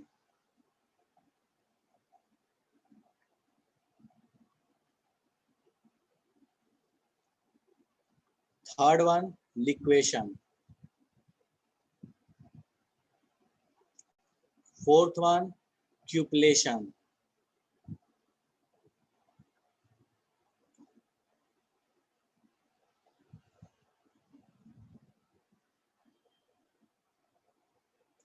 Fifth one oxidation. Sixth one poling. Seventh one that is electrolytic. ठीक है, सो ये आपके पास मेनली 8 तरीके के रिफाइनिंग है जिनका इस्तेमाल किया जाता है मेटल्स को प्यूरिफाई करने के लिए, उनको रिफाइन करने के लिए। आयरन इन सब में से किसी से नहीं होता, आयरन के लिए एक अलग ही कहानी है, वो उसी के फर्नेस में रिफाइन होता है, वो बिल्कुल अपने ही रिएक्शन के थ्रू जब उससे उल्टा जाता है उस रिएक्शन से तो उसको एक्सट्रैक्ट कर लेते हैं, उसको प्यूरिफाई कर लेते हैं। इन सबको होने के बाद मैं आयरन का प्यूरिफिकेशन समझा दूंगा कैसे करते हैं उसी के फर्नेस में। छापो इन सबको फटाफट से, फिर अपन आगे की बात करेंगे। डिस्टिलेशन छूट गया क्या इसमें? वो साथ ही है ना, 8 हुआ, सॉरी एक छूटा हुआ, दैट इज डिस्टिलेशन।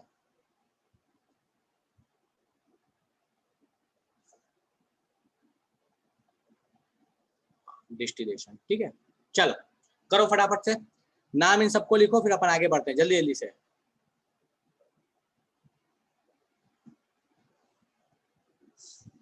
क्रोमेटोग्राफी नहीं पढ़ना वैष्णवी, क्रोमेटोग्राफी मैं बता दूंगा पर ये सब अपने किसी काम का नहीं, क्रोमेटोग्राफिक रिफाइनिंग जरूरत नहीं है, ठीक है, बता दूंगा मैं, मुझे बता देना, लास्ट में याद दिला देना तो बता दूंगा।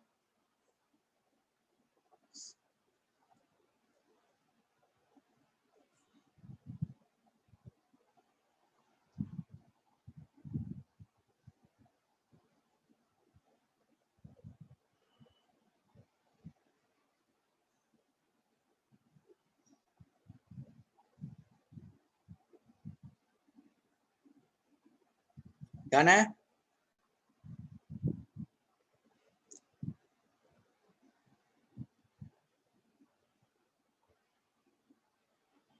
बता देता हूँ, क्रोमेटोग्राफी बता दूंगा, ठीक है, ध्यान नहीं गया होगा मेरा, देख लेता हूँ, बता दूंगा इसको भी।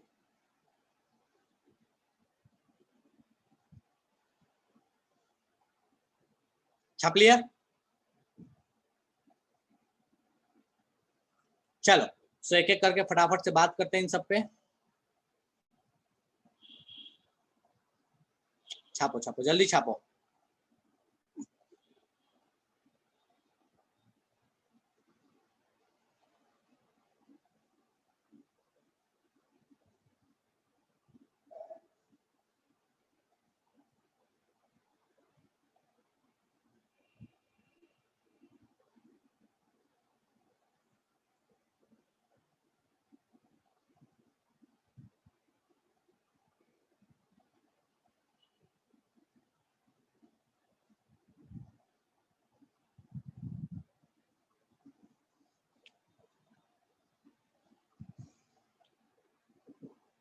चलो सो आते हैं फटाफट से अपन, that is vapour phase refining पे।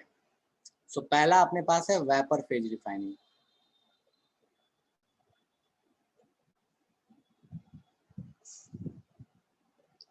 इसमें करते क्या है? सो वेपर फेज रिफाइनिंग में मेटल, सुन लो, वेपर फेज रिफाइनिंग में मेटल का एक ऐसा कंपाउंड बनाते हैं जो वोलेटाइल हो। वोलेटाइल कंपाउंड अगर बन सकता है तो आप वेपर फेज रिफाइनिंग कर सकते हैं। उस वोलेटाइल कंपाउंड को फिर हम क्या करते हैं, कंडेंस कर लेते हैं, फिर उसको सॉलिडिफाई करते हैं और फिर उसको हायर टेम्परेचर पे हीट करके दो पार्ट में तोड़ लेते हैं। वहां से जो उसका वोलेटाइल बनाने वाला नेचर था जिसके वजह से आया था उसको अलग कर लिया, मेटल को अलग कर लिया, भेजे में कुछ नहीं गया। तो मैं इसके डेफिनेशन को लिखता हूँ और समझाता हूँ रिएक्शन से कि इसकी कहानी कैसी है। ठीक है, देखो बोलते क्या है, a metal is converted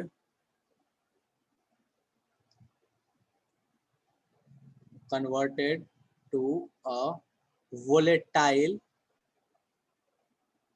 compound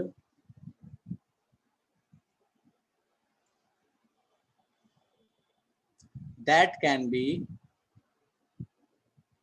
further decomposed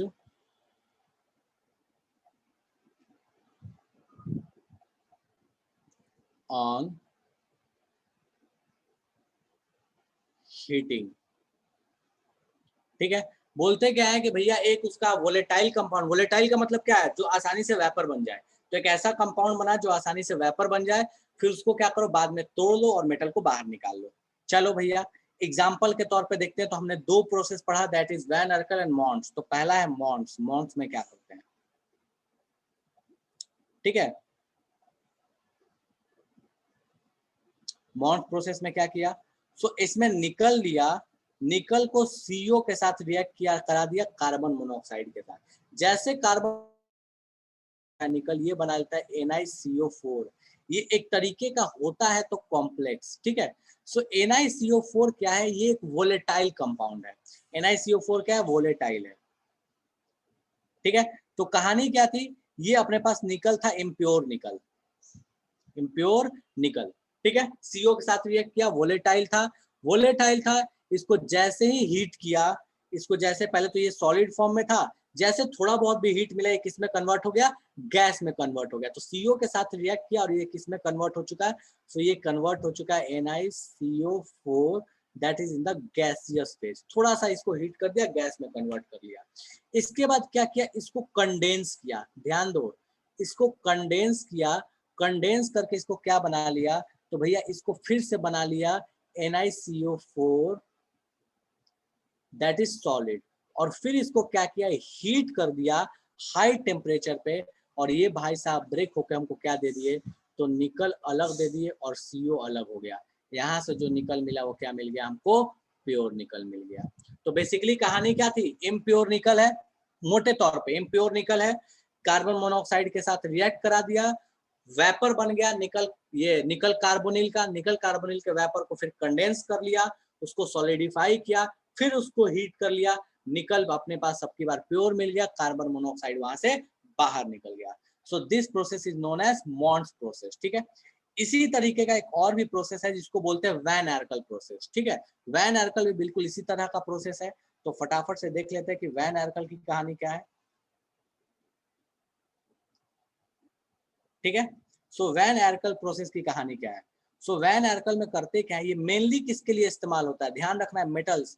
तो ये जिरकोनियम, टाइटेनियम, हाफनियम, ये तीन मेटल्स ऐसे हैं जिसके लिए इसका इस्तेमाल किया जाता है, जिरकोनियम, टाइटेनियम, हैफनियम। हालांकि सिलिकॉन के लिए भी इसका इस्तेमाल कर लेते हैं, ठीक है। चलो नेक्स्ट, करते क्या है इसमें, तो जिरकोनियम को लिया, इसको आयोडीन के साथ ट्रीट कर दिया, आयोडीन के साथ ट्रीट किया तो ये बन गया ZrIF4, ZrI4, ठीक है। इसको क्या किया, दिस इज अ वोलेटाइल, ये एक वोलेटाइल कंपाउंड है, ठीक है। उसके बाद इसको क्या करना है भैया, हीट करना। मैं एक ही स्टेप में लिख देता हूँ, इसको हीट करना। ये अपने पास था इम्प्योर,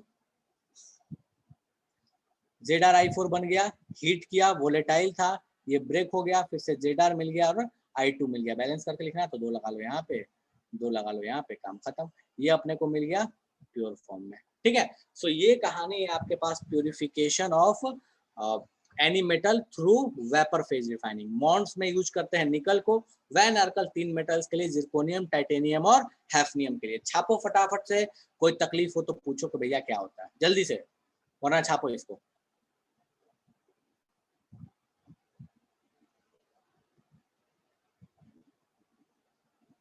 फटाफट छापिए इसको।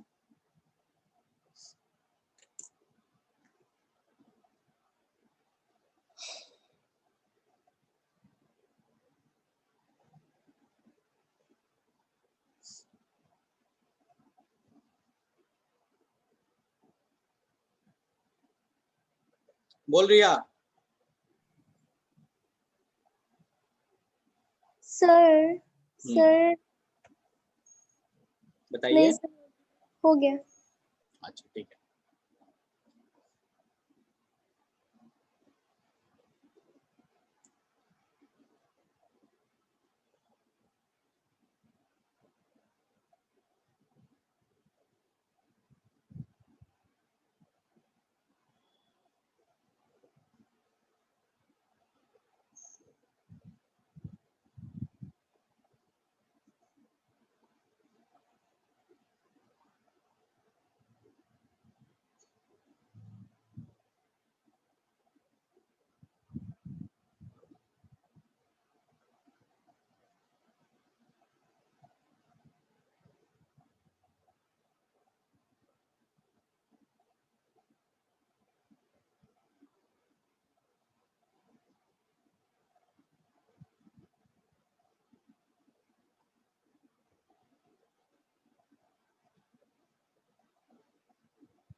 छाप लिया?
चलो नेक्स्ट आते हैं अपन फटाफट से।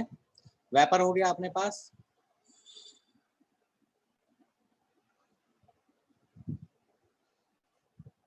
जोन रिफाइनिंग, ठीक है। चलो जोन रिफाइनिंग क्या होता है भैया, ध्यान दो, ठीक है।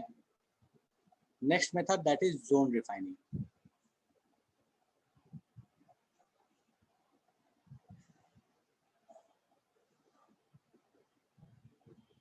सबसे पहली चीज की ये इस्तेमाल कब होता है, ये इस्तेमाल होता है अल्ट्रा प्योर मेटल निकालने के लिए। अल्ट्रा प्योर किसी चीज को निकालना है, ऐसा नहीं है कि मेटल, नन मेटल को भी प्यूरिफाई करना है, अल्ट्रा प्योर लेवल पे, तो इसका इस्तेमाल करते हैं। सो पहली चीज है for ultra pure, for ultra purification of element.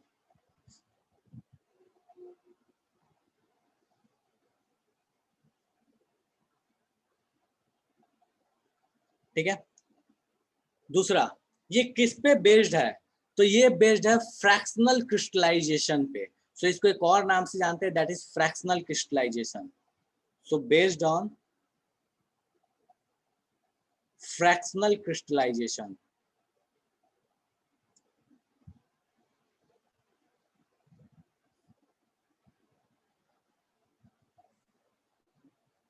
तीसरी चीज है कि भैया ये तो ठीक है कि फ्रैक्शनल क्रिस्टलाइजेशन पे बेस्ड है, लेकिन बात ये आती है कि आखिर इसमें क्या, किस तरह की चीज को डालते हैं, या फिर इसमें क्या होता है, किस तरह से ये वर्किंग है। तो जरा इसके वर्किंग को समझते हैं, फिर तीसरे पॉइंट को लिखेंगे, दैट इज कि मोल्टेन स्टेट में सॉल्युबिलिटी जो है वो बढ़ जाती है किसी भी इम्प्योरिटी की। तो उसके बारे में इसमें बात है, करते क्या है इसमें, तो जरा सा इस चीज को समझते हैं कि इसकी कहानी क्या है। सो इसमें कुछ किया यूं ही जाता है कि एक रॉड लिया जाता है, ठीक है, जो भी आपके पास इम्प्योर मेटल है उसका एक रॉड ले लिया, ठीक है। सो एक कुछ ये रॉड है आपके पास इम्प्योर मेटल का, इसके ऊपर क्या करते हैं कि इसको पास कराते हैं, इस रॉड को पास कराते हैं एक सर्कुलर चेंबर से, और ये सर्कुलर चेंबर बहुत ज्यादा टेम्परेचर का होता है, हाई टेम्परेचर का होता है। इसको क्या कर रहे होते हैं, तो हम रॉड को हीट कर रहे होते हैं। ये जो ये वाला जो है ना, इसके मान लो कि इसमें करंट दिया गया है, एकदम बिल्कुल हीटर टाइप का है, तो this is a kind of heater, ठीक है। तो इसको हीटर के थ्रू क्या करते हैं, पास कराया जा रहा है। अब होता क्या है, जब हीटर के थ्रू ये रॉड पास होता है, this is metal, metal rod. होता क्या है कि जब ये हीटर के थ्रू पास होता है, तो यहाँ पे ध्यान से देखना, यहाँ पे क्या होता है, यहाँ पे होता है ऐसे कि जो भी यहाँ पे इम्प्योरिटीज मान लो इसके अंदर में होंगी, वो इम्प्योरिटी क्या हो जाएंगी, मेल्ट हो जाएंगी, ठीक है। यूजुअली ये तभी इस्तेमाल होता है जब इम्प्योरिटी आसानी से मेल्ट हो जाए, ठीक है। अब ये इम्प्योरिटीज आसानी से मेल्ट होंगी, और ये मेल्ट होके क्या होंगे कि सरफेस पे चली आएंगी, ठीक है। सो ये मेल्ट होके यहाँ पे कहीं, यहाँ सरफेस पे मान लो आ गई, यहाँ सरफेस पे आ गई, मान लो यहाँ पे आ गई है, इम्प्योरिटीज मेल्ट हुई है, ये सरफेस पे आ गई है, मान लो यहाँ पे, ठीक है। कब, जब इसको पास कराया गया, यहाँ पे जैसे पास कराया गया, ये मेल्ट होके सरफेस पे आ गई, जैसे ही मान लो इसको ऐसे मूव कराया जा रहा है आगे साइड में, सरफेस पे ये वाली इम्प्योरिटीज जो है वो सारे की सारी इम्प्योरिटीज सरफेस पे आ गई हैं, मेल्ट हो रहा है, ये आगे बढ़ा। आगे बढ़ने के बाद क्या होगा, ध्यान देना, जब ये आगे बढ़ा तो ये जो मोल्टेन इम्प्योरिटीज है ये क्या होती हैं, क्रिस्टलाइज हो जाती हैं, सॉलिडिफाई हो जाती हैं, और सॉलिडिफाई होके ये सरफेस पे ही रह जाती हैं, और अपना अंदर का जो भी इम्प्योरिटी वाला जगह था वो क्या होता है, खाली हो जाता है, उसमें प्योरिटी हमको मिल जाती है। सो बेसिक फंडा इसका क्या है, मैं फिर से एक बार रिपीट कर रहा हूँ, इसको ध्यान देना, इसकी कहानी कैसी है। देखो कहानी ऐसा है कि अपने पास ये मेटल था, इस मेटल में ये कुछ इम्प्योरिटी थी, इसको ये हीटर के थ्रू पास कराया गया। जैसे हीटर के पास गया, ये जो इम्प्योरिटी है ये सरफेस पे आगे मेल्ट होने के बाद आ गई सरफेस पे। हीटर से पास होने के बाद जब वो आगे निकला तो फिर से वो ठंडा हुआ, फिर से वो ठंडा होने के बाद क्या होना, इम्प्योरिटी इसी सरफेस पे ही रह गया, ऊपर के सरफेस पे ही कलेक्ट हो गया। ठीक है, ऊपर के सरफेस पे वो कलेक्ट हो चुका है। अब इसके बाद क्या करते हैं ना कि दोबारा से फिर सेम प्रोसेस को रिपीट करते हैं, और ये इम्प्योरिटी जो है ये हीटर के साथ चिपकते चिपकते क्या होता है कि एक कॉर्नर में आके कलेक्ट हो जाता है, और उस कॉर्नर को काट के वहां से बाहर निकाल दिया जाता है। यही प्रोसेस है, दैट इज नोन एज कि जोन रिफाइनिंग। ये यूज किया जाता है अल्ट्रा प्योर मेटल को पाने के लिए। बहुत ज्यादा ये इस्तेमाल होता है सिलिकॉन के लिए। सिलिकॉन हमको चाहिए होता है बहुत ज्यादा प्योर, क्योंकि हम उसका यूज कर रहे होते हैं। जितने भी अपने पास अप्लायंसेस बनते हैं, जितने भी अपने पास ये इलेक्ट्रॉनिक डिवाइसेस बनती हैं उसके लिए, तो उसमें इसका इस्तेमाल सबसे अधिक किया जाता है। ठीक है, तो यहाँ पे मैं नोट करा देता हूँ, फटाफट से समझ में आ गया तो वेल एंड गुड है, नहीं समझ में आया तो कभी ऑफलाइन में रहे या कैसे रहना, कभी बाद में सामने सामने मिले तो पूछ लेना कि इसकी कहानी कैसी है, शायद हो सकता है ऐसे थोड़ा समझने में मुश्किल हो रहा हो। ठीक है, तो नेक्स्ट है अपने पास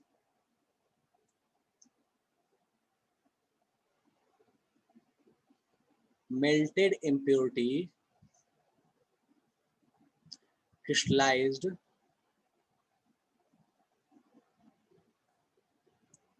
on surface that can be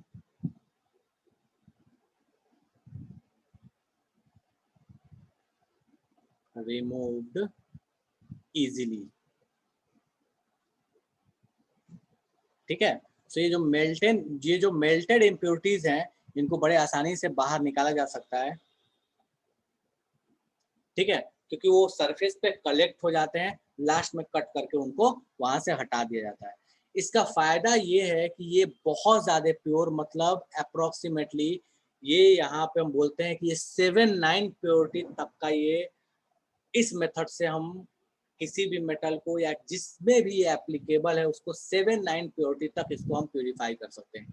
ये 7-9 प्योरिटी क्या होता है, तो इसके लिए मैं थोड़ा सा यहाँ पे लिखता हूँ एक point, it can be used to achieve purity of 7-9। इसको लिखते ऐसे ही है 7-9। 7-9 का मतलब क्या हुआ, 7-9 का मतलब हुआ 99.9999 कितने हुए, 4 4 2 6 एक साथ, इतना परसेंट प्योर अगर आपको मेटल चाहिए तो आप इस मेथड का इस्तेमाल करो, इससे बहुत प्योर आपको मेटल मिल जाएगा। छापो फटाफट से, क्या बोल रही है, मोल्टेन जोन एनसीईआरटी में दिया हुआ फिगर में, हाँ ठीक है, छापो फटाफट से। जहां से वो पास करता है हीटर, वहां पे वो क्या करता है, मेल्ट कर देता है, और फिर उस इम्प्योरिटी को क्रिस्टलाइज होकर सरफेस पे आ गया, उसको एक कॉर्नर में कलेक्ट किया, काट के बाहर कर दिया। ठीक है, बोलने दी। सर एनसीईआरटी में दिया है a mobile heater surrounding the rod. Sir mobile मतलब तो मूवेबल होता है, तो सर ये मूवेबल हीटर है। दो चीजें हो सकती हैं, या तो तू हीटर को मूव करा ले, यस सर। या तो रॉड को मूव करा ले। यस तो सर। क्या ये जरूरी है कि मैं हीटर को मूव करा, मैं रॉड को मूव नहीं करा सकता? सर जरा एक मिनट स्लाइड ऊपर कीजिए ना।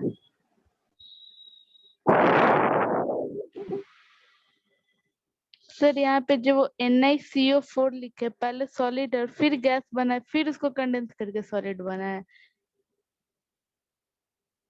सर आवाज नहीं आ रहा है।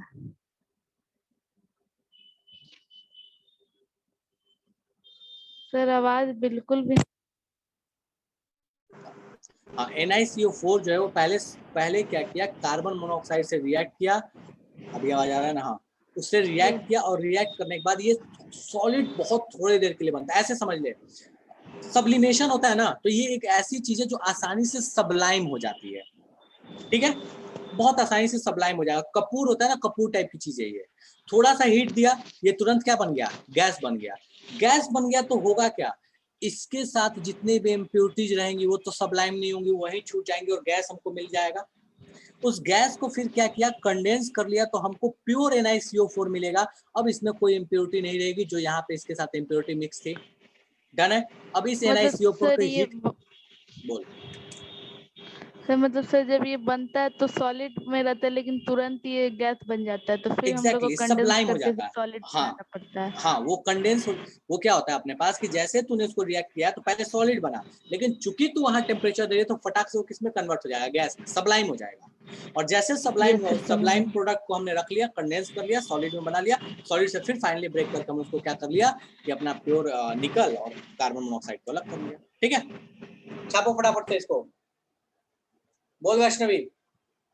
सर ये जो जोन रिफाइनिंग प्रोसेस आप बताए हैं ना, हाँ जी बोलिए। जो एनसीईआरटी में जो फिगर किया वो नोबल गैस एटमॉस्फेयर के अंदर वो जो मेटल रॉड है उसको रखा गया है और उसके बाद से फिर वो जो इंडक्शन कॉइल है हीटर उसको वहां से मूव कराया गया। तो मतलब सर तो यहाँ पे नोबल गैस एटमॉस्फेयर देने का क्या पर्पस है? नोबल गैस एटमॉस्फेयर का मतलब ये है कि तू बहुत हाई टेम्परेचर पे हीट कर रही है, तो ये पॉसिबिलिटी है ना कि कोई दूसरा गैस रहेगा तो उसके साथ रिएक्ट करके ऑक्साइड बना ले, नाइट्राइड बना ले मेटल, तो मेटल रिएक्ट करके कुछ और ना बना ले, इसलिए नोबल गैस का वहां पे इन्वायरमेंट दे दिया जाता है। डन है? Yes sir. हाँ, और मूवेबल हीटर वाला कहानी क्लियर है? अरे यार, हीटर मूवेबल हो चाहे रॉड मूवेबल हो, दोनों में से किसी को भी मूवेबल रख लो। ठीक है, देखो समझो इस चीज को, मेरा मन करे तो मैं इस रॉड को मूव कराऊं, मेरा मन करे तो मैं रॉड को एक जगह पे रखूं, हीटर को मूव कराऊं, दोनों में से कुछ भी एक कर सकता हूं, तो मेरी चॉइस है ना, मैं जिसको मन करे उसको मूव कराऊं। डन है? चलो, छाप लिया सबने?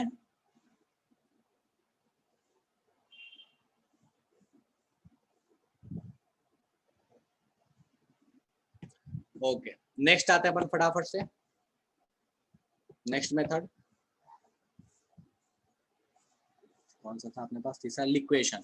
ठीक है, तो अपने पास थर्ड वन इज लिक्वेशन।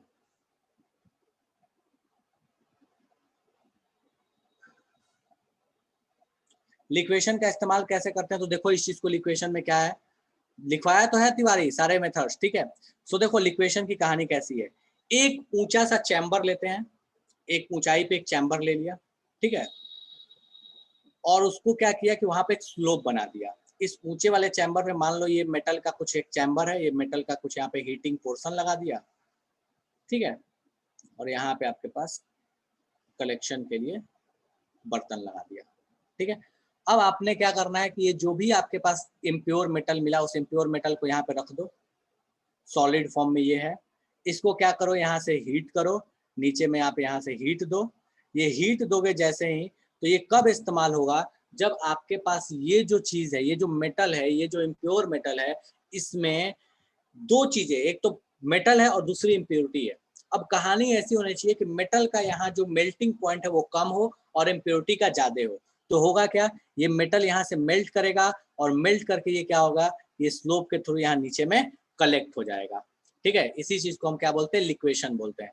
सो ये मेल्ट करेगा, यहाँ नीचे में ये आके कलेक्ट हो जाएगा, अपने को यहाँ प्योर मेटल मिल जाएगा, और टाइम के साथ जैसे जैसे ये मेटल खत्म हो जाएगा, अपने को यहाँ इम्प्योरिटी रखी हुई मिल जाएगी, ठीक है। सो मैं फटाफट से लिख देता हूँ, दिस इज इम्प्योर मेटल,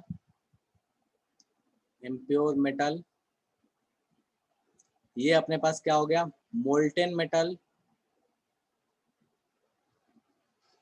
ये हो गया अपने को हीट। ये कब यूज होगा, तो तब यूज होगा जब अपने पास मेटल की मेल्टिंग पॉइंट क्या हो, कम हो, ठीक है। Can be used when melting point of metal is less and impurity is high.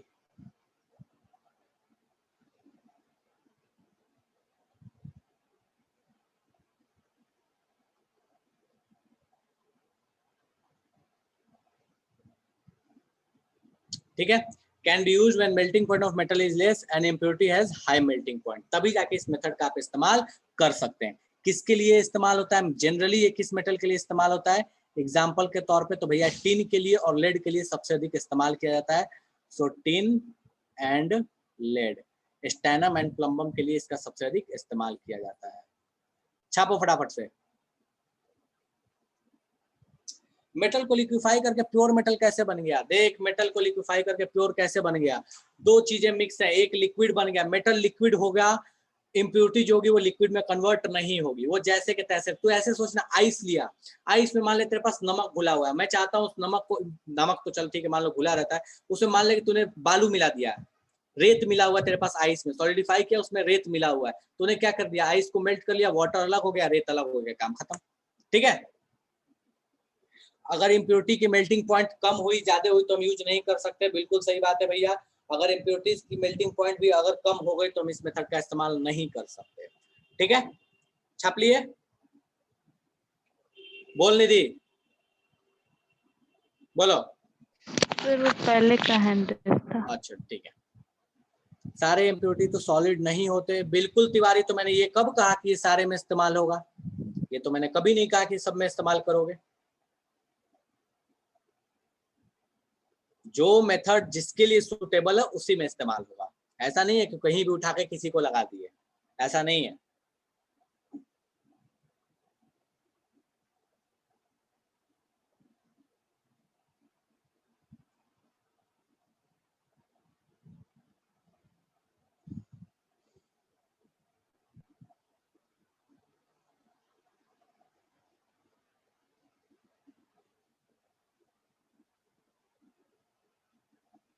छाप लिए? चलिए नेक्स्ट अपन आते हैं क्यूपलेशन। ठीक है, सो फोर्थ मेथड इज क्यूपलेशन।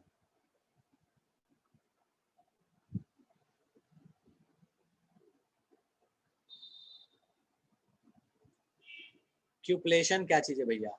सो देखो, क्यूपलेशन की कहानी है कि एक कटोरे टाइप का बर्तन होता है, ठीक है। सो समझो इस तरह का एक बर्तन है,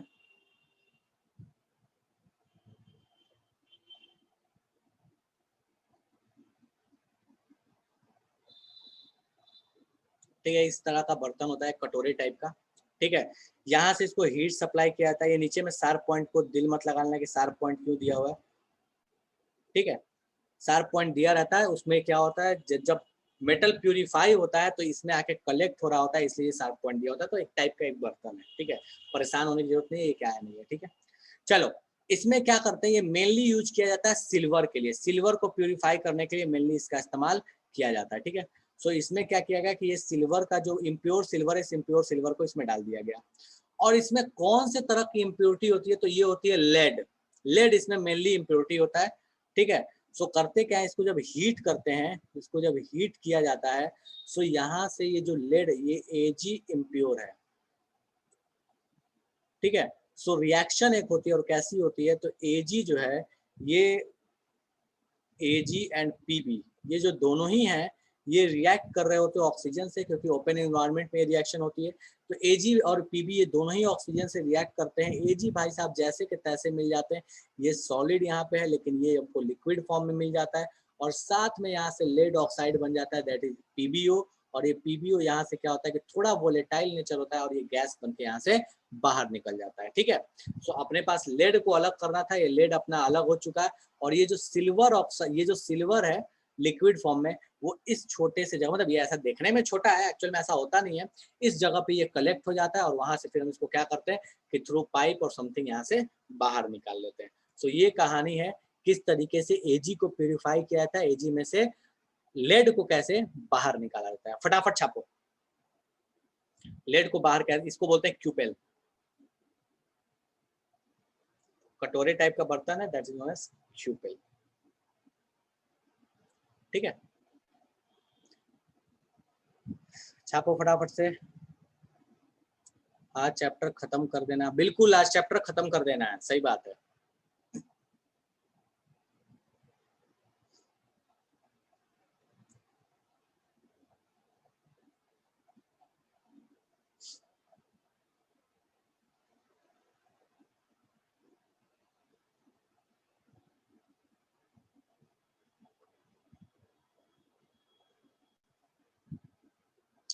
छाप लिया?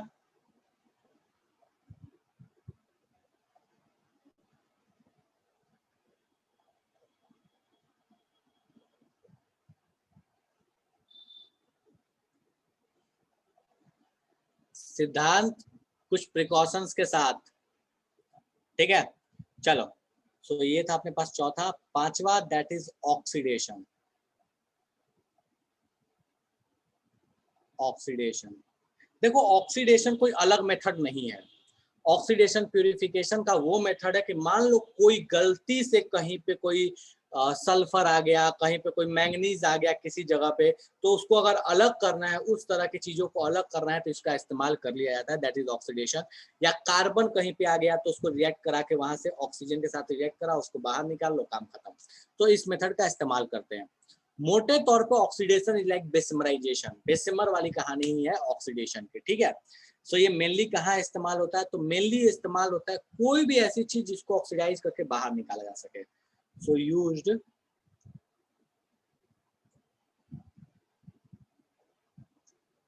When impurity can be oxidized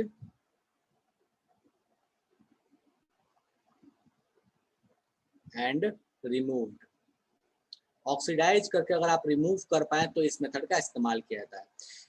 copper में भी इसका इस्तेमाल किया जाता है। कैसे कॉपर में इस्तेमाल किया जाता है, थोड़ा सा उस पर डिस्कस करता हूं मैं।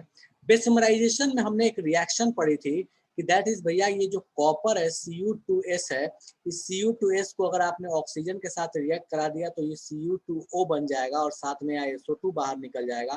फिर ये Cu2O इसी Cu2S के साथ रिएक्ट करके कॉपर दे देगा। अब ये जो रिएक्शन है ना, होता क्या है कि बहुत बार जब ये बेसमराइजेशन करते हैं तो थोड़ा बहुत Cu2S बचा रह जाता है। मतलब बेसमराइजेशन किए, नॉर्मल रिएक्शन किए, ये Cu2O Cu2S के साथ रिएक्ट किया और आपको क्या कर दिया, Cu दे दिया। मतलब ये कहानी है Cu2S प्लस Cu2O, जो ऑटो ऑक्सीडेशन होता था जिसमें आपको Cu अलग मिल गया, SO2 अलग मिल गया। सो बहुत बार ऐसा होता है ना कि ये थोड़ा बहुत बचा रह जाता है, कॉपर ऑक्साइड थोड़ा बहुत बचा रह जाता है।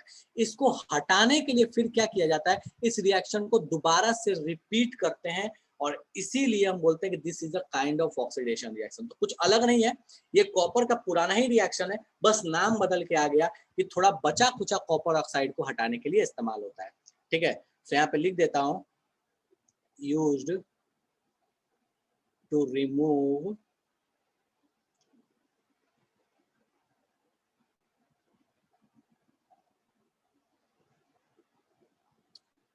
traces of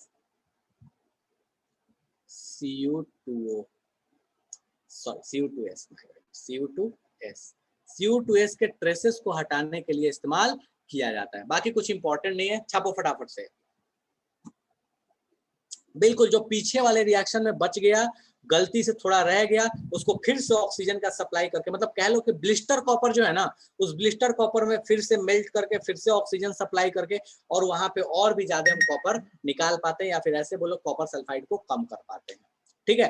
तो उसके लिए इस मेथड का इस्तेमाल किया जाता है। छापो फटाफट से।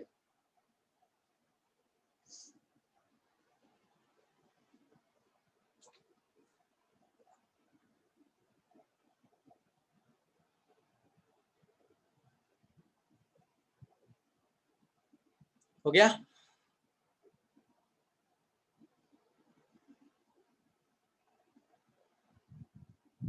चलो नेक्स्ट अपने पास है, एक से मिल गया, ऑक्सीडेशन, पोलिंग, उसके बाद इलेक्ट्रोलाइटिक, ठीक है।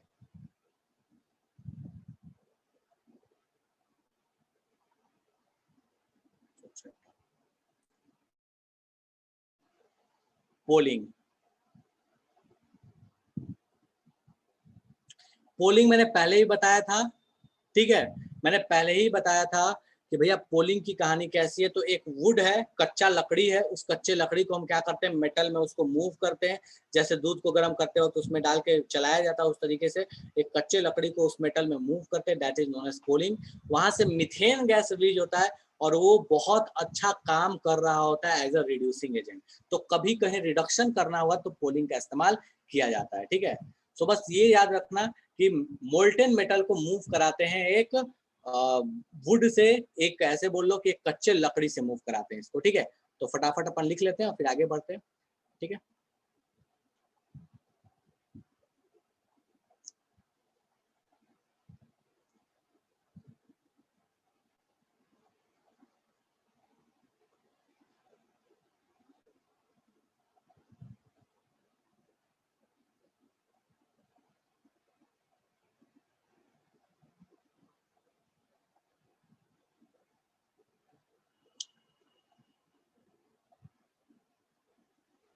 यहाँ मीथेन रिलीज होता है,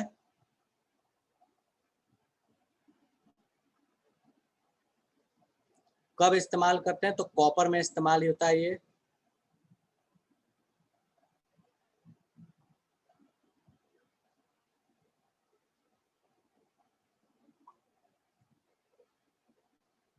छापो फटाफट से, ये एक रिड्यूसिंग एजेंट होता है।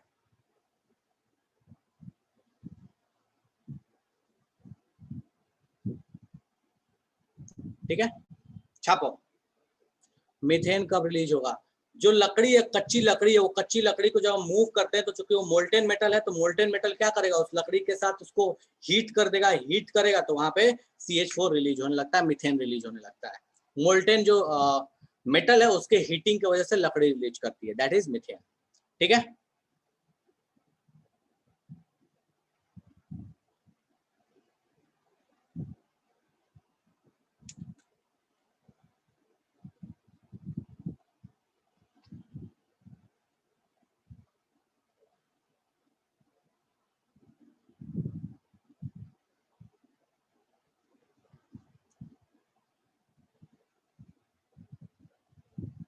बिल्कुल बिल्कुल तिवारी, लास्ट अपने पास बचा है that is electrolytic refining and distillation. ठीक है, चलो यहीं पे बताते हैं दैट इज इलेक्ट्रोलिटिक रिफाइनिंग। इसको डिटेल्स में पढ़ना है इलेक्ट्रोकेमिस्ट्री में, ठीक है।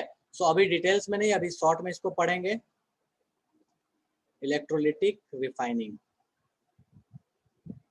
ठीक है, सो इलेक्ट्रोलिटिक रिफाइनिंग में क्या है भैया, एक कंटेनर लिया, इस कंटेनर में क्या किया कि जो भी मेटल को आपको प्यूरिफाई करना है, जिस भी मेटल को आप प्यूरिफाई करना चाहते हो, उसके सॉल्ट सॉल्यूशन को ले लेते हैं। सो उसका सॉल्ट सॉल्यूशन ले लिया और उसमें 2 रॉड को डिप कर दिया।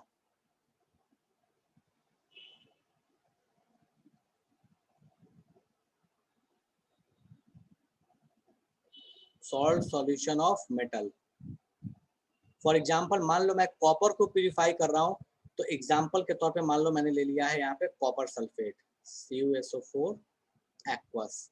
ठीक है, यहाँ पे ये जो लिक्विड है, ठीक है, इसको क्या किया कि 2 मेटल को डिप किया। यहाँ पे 2 मेटल कौन कौन से अभी बात करेंगे हम, 2 टर्मिनल से कनेक्ट कर दिया बैटरी के।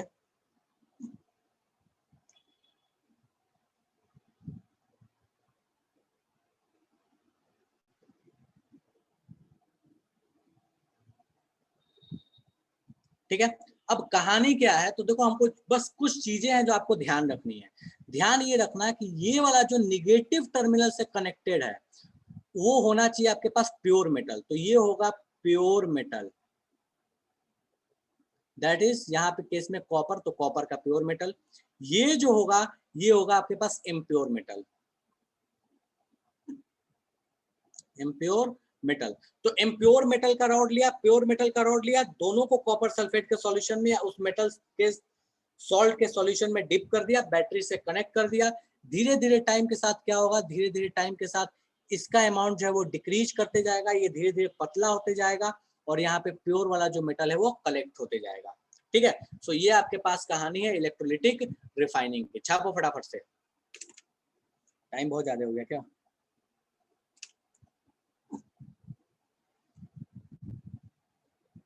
अच्छा चलो ठीक है चलो कोई बात नहीं।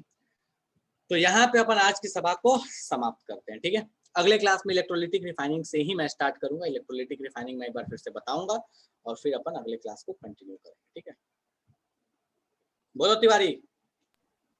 एक ही और बचा ना? हाँ एक ही और बचा हुआ, बता दीजिए उसका पूरा क्लास। अच्छा ठीक है। बता देता हूँ। छाप लिए सबने? कंप्लीट कर दिया जाए? चलो यार ठीक है भाई, कंप्लीट कर दिया। अरे जब तुम लोग बोल दिए तो फिर मैं क्यों छोड़ूं। चलो ठीक है। सो ये अपने पास कहानी हो गया इलेक्ट्रोलिटिक रिफाइनिंग का। इंपॉर्टेंट बात क्या है, पॉजिटिव टर्मिनल से इम्प्योर मेटल, नेगेटिव टर्मिनल से प्योर मेटल को कनेक्ट कर लेते हैं। ठीक है, प्योरिफिकेशन ऑफ आयरन अपने सिलेबस में नहीं है, अपने को नहीं पढ़ना है। मैंने ऐसे बोला था, किसी को जानना हो तो पूछ लेना, तो जानने वाले जो पूछेंगे वो पूछ लो, मेरे को दिक्कत नहीं, बाकी क्लास समाप्त हो जाएगी। ठीक है, तो ये हो गया 7वां। अपने पास 8वां है, दैट इज डिस्टिलेशन। ठीक है, डिस्टिलेशन का इस्तेमाल कैसे करते हैं? तो देखो डिस्टिलेशन कुछ नहीं, जो बचपन में पढ़े तो वही है। मेटल को गर्म किया, उसको वेपराइज करे, किस चीज के साथ रिएक्ट करके नहीं, गर्म कर दिया सीधे, वेपराइज कर लिया, कंडेंस कर लिया, मिल गया हमको मेटल, तो that is a distillation method. ठीक है, कब इस्तेमाल होगा? जब मेटल की बॉइलिंग पॉइंट बहुत कम होगी। ठीक है, तो चलो फटाफट से कर लेते हैं। Vapour of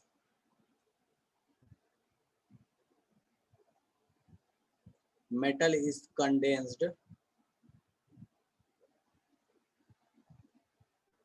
to get pure metal. Vapour, metal का जो वेपर है उसको कंडेंस कर लेते हैं ताकि हम प्योर मेटल को पा सकें। कब इस्तेमाल होगा? For metals with less boiling point. जिन मेटल्स की बॉइलिंग पॉइंट क्या होती है? कम होती है। बहुत लोग सोचेंगे कि मेटल है सॉलिड है, बॉइलिंग पॉइंट कम कैसे हो गया? भैया हम उसको लिक्विड बना लेंगे, मेल्टिंग पॉइंट उसका क्या रहा होगा? कम रहा होगा। एग्जाम्पल के तौर पे किसके लिए इस्तेमाल होता है? तो भैया जिंक, मर्क्यूरी एंड आर्सेनिक के लिए। Hg तो अपने पास ऑलरेडी क्या है? लिक्विड ही है। तो zinc, mercury and arsenic, arsenic metal नहीं होता, ये मेटलॉइड होता है। ठीक है, सो ये अपने पास कहानी हो गई भैया, किस तरीके से मेटल्स को एक्सट्रैक्ट करते हैं और प्यूरिफाई करते हैं, और इसी के साथ ये चैप्टर द एंड हो चुका है। ठीक है, चलो अगले क्लास में अपन पढ़ेंगे next chapter, that is surface chemistry. अपन पढ़ेंगे सरफेस केमिस्ट्री की कहानी, देखेंगे सरफेस केमिस्ट्री क्या है, कैसा है। बाकी इसके साथ इस चैप्टर का द एंड है। ठीक है, अब जिसके डाउट है वो डाउट पूछ सकते हो। क्रोमेटोग्राफी, लो भाई क्रोमेटोग्राफी बता देता हूँ। 9th मेथड,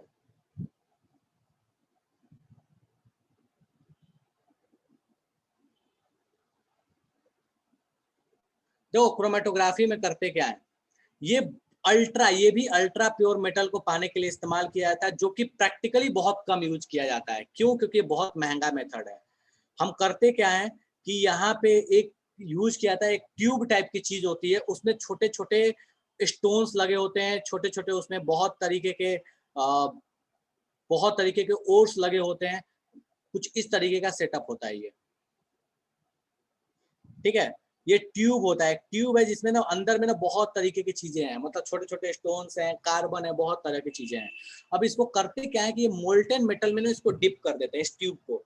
जैसे इस मोल्टन मेटल में डिप करते हैं, होता क्या है कि जो आपके पास यहाँ पे प्योर मेटल है और जो उसकी इम्प्योरिटी है, या तो केस पॉसिबल है, या तो पॉसिबल है कि प्योर मेटल किसी जगह पे कलेक्ट हो जाए और फिर हम उसको वहां से अलग कर लें, या ये पॉसिबिलिटी है कि प्योर मेटल एक जगह कलेक्ट हो जाए और इम्प्योरिटी अलग एक जगह कलेक्ट हो जाए, तो फिर हम उसको क्या करें? सेपरेट आउट कर लें।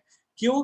क्योंकि भैया सबकी जो स्पीड है वो अलग अलग होती है। सबके मोल्टेन फॉर्म में जो उनकी सॉल्युबिलिटी है, जो उनकी स्पीड है, वो अलग अलग होती है, जिसकी वजह से इस मेथड का इस्तेमाल कर लिया जाता है। ठीक है, सो दो अलग लेयर में इम्प्योरिटी और मेटल मिल जाएगा, इम्प्योरिटी अलग, मेटल अलग, that is known as chromatography.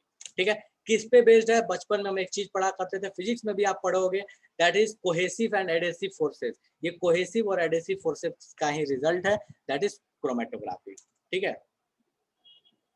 तो यहाँ लिख लो, metal and impurities had different cohesive and adhesive forces.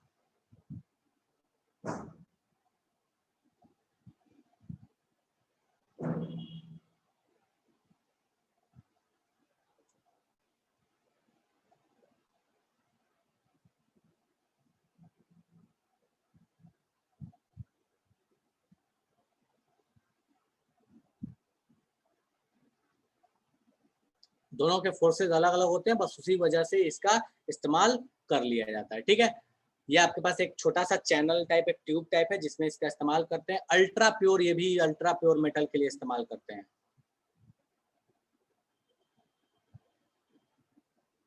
ठीक है, अगर अल्ट्रा प्योर मेटल चाहिए तो आप इस मेथड का इस्तेमाल कर सकते हैं। सो ये आपके पास कहानी हो गई। वैष्णवी कुछ बोलना चाहती है, बोल बाबू। सर एक एनसीईआरटी में एक लाइन दिया हुआ है कि बोलो। Column chromatography is very useful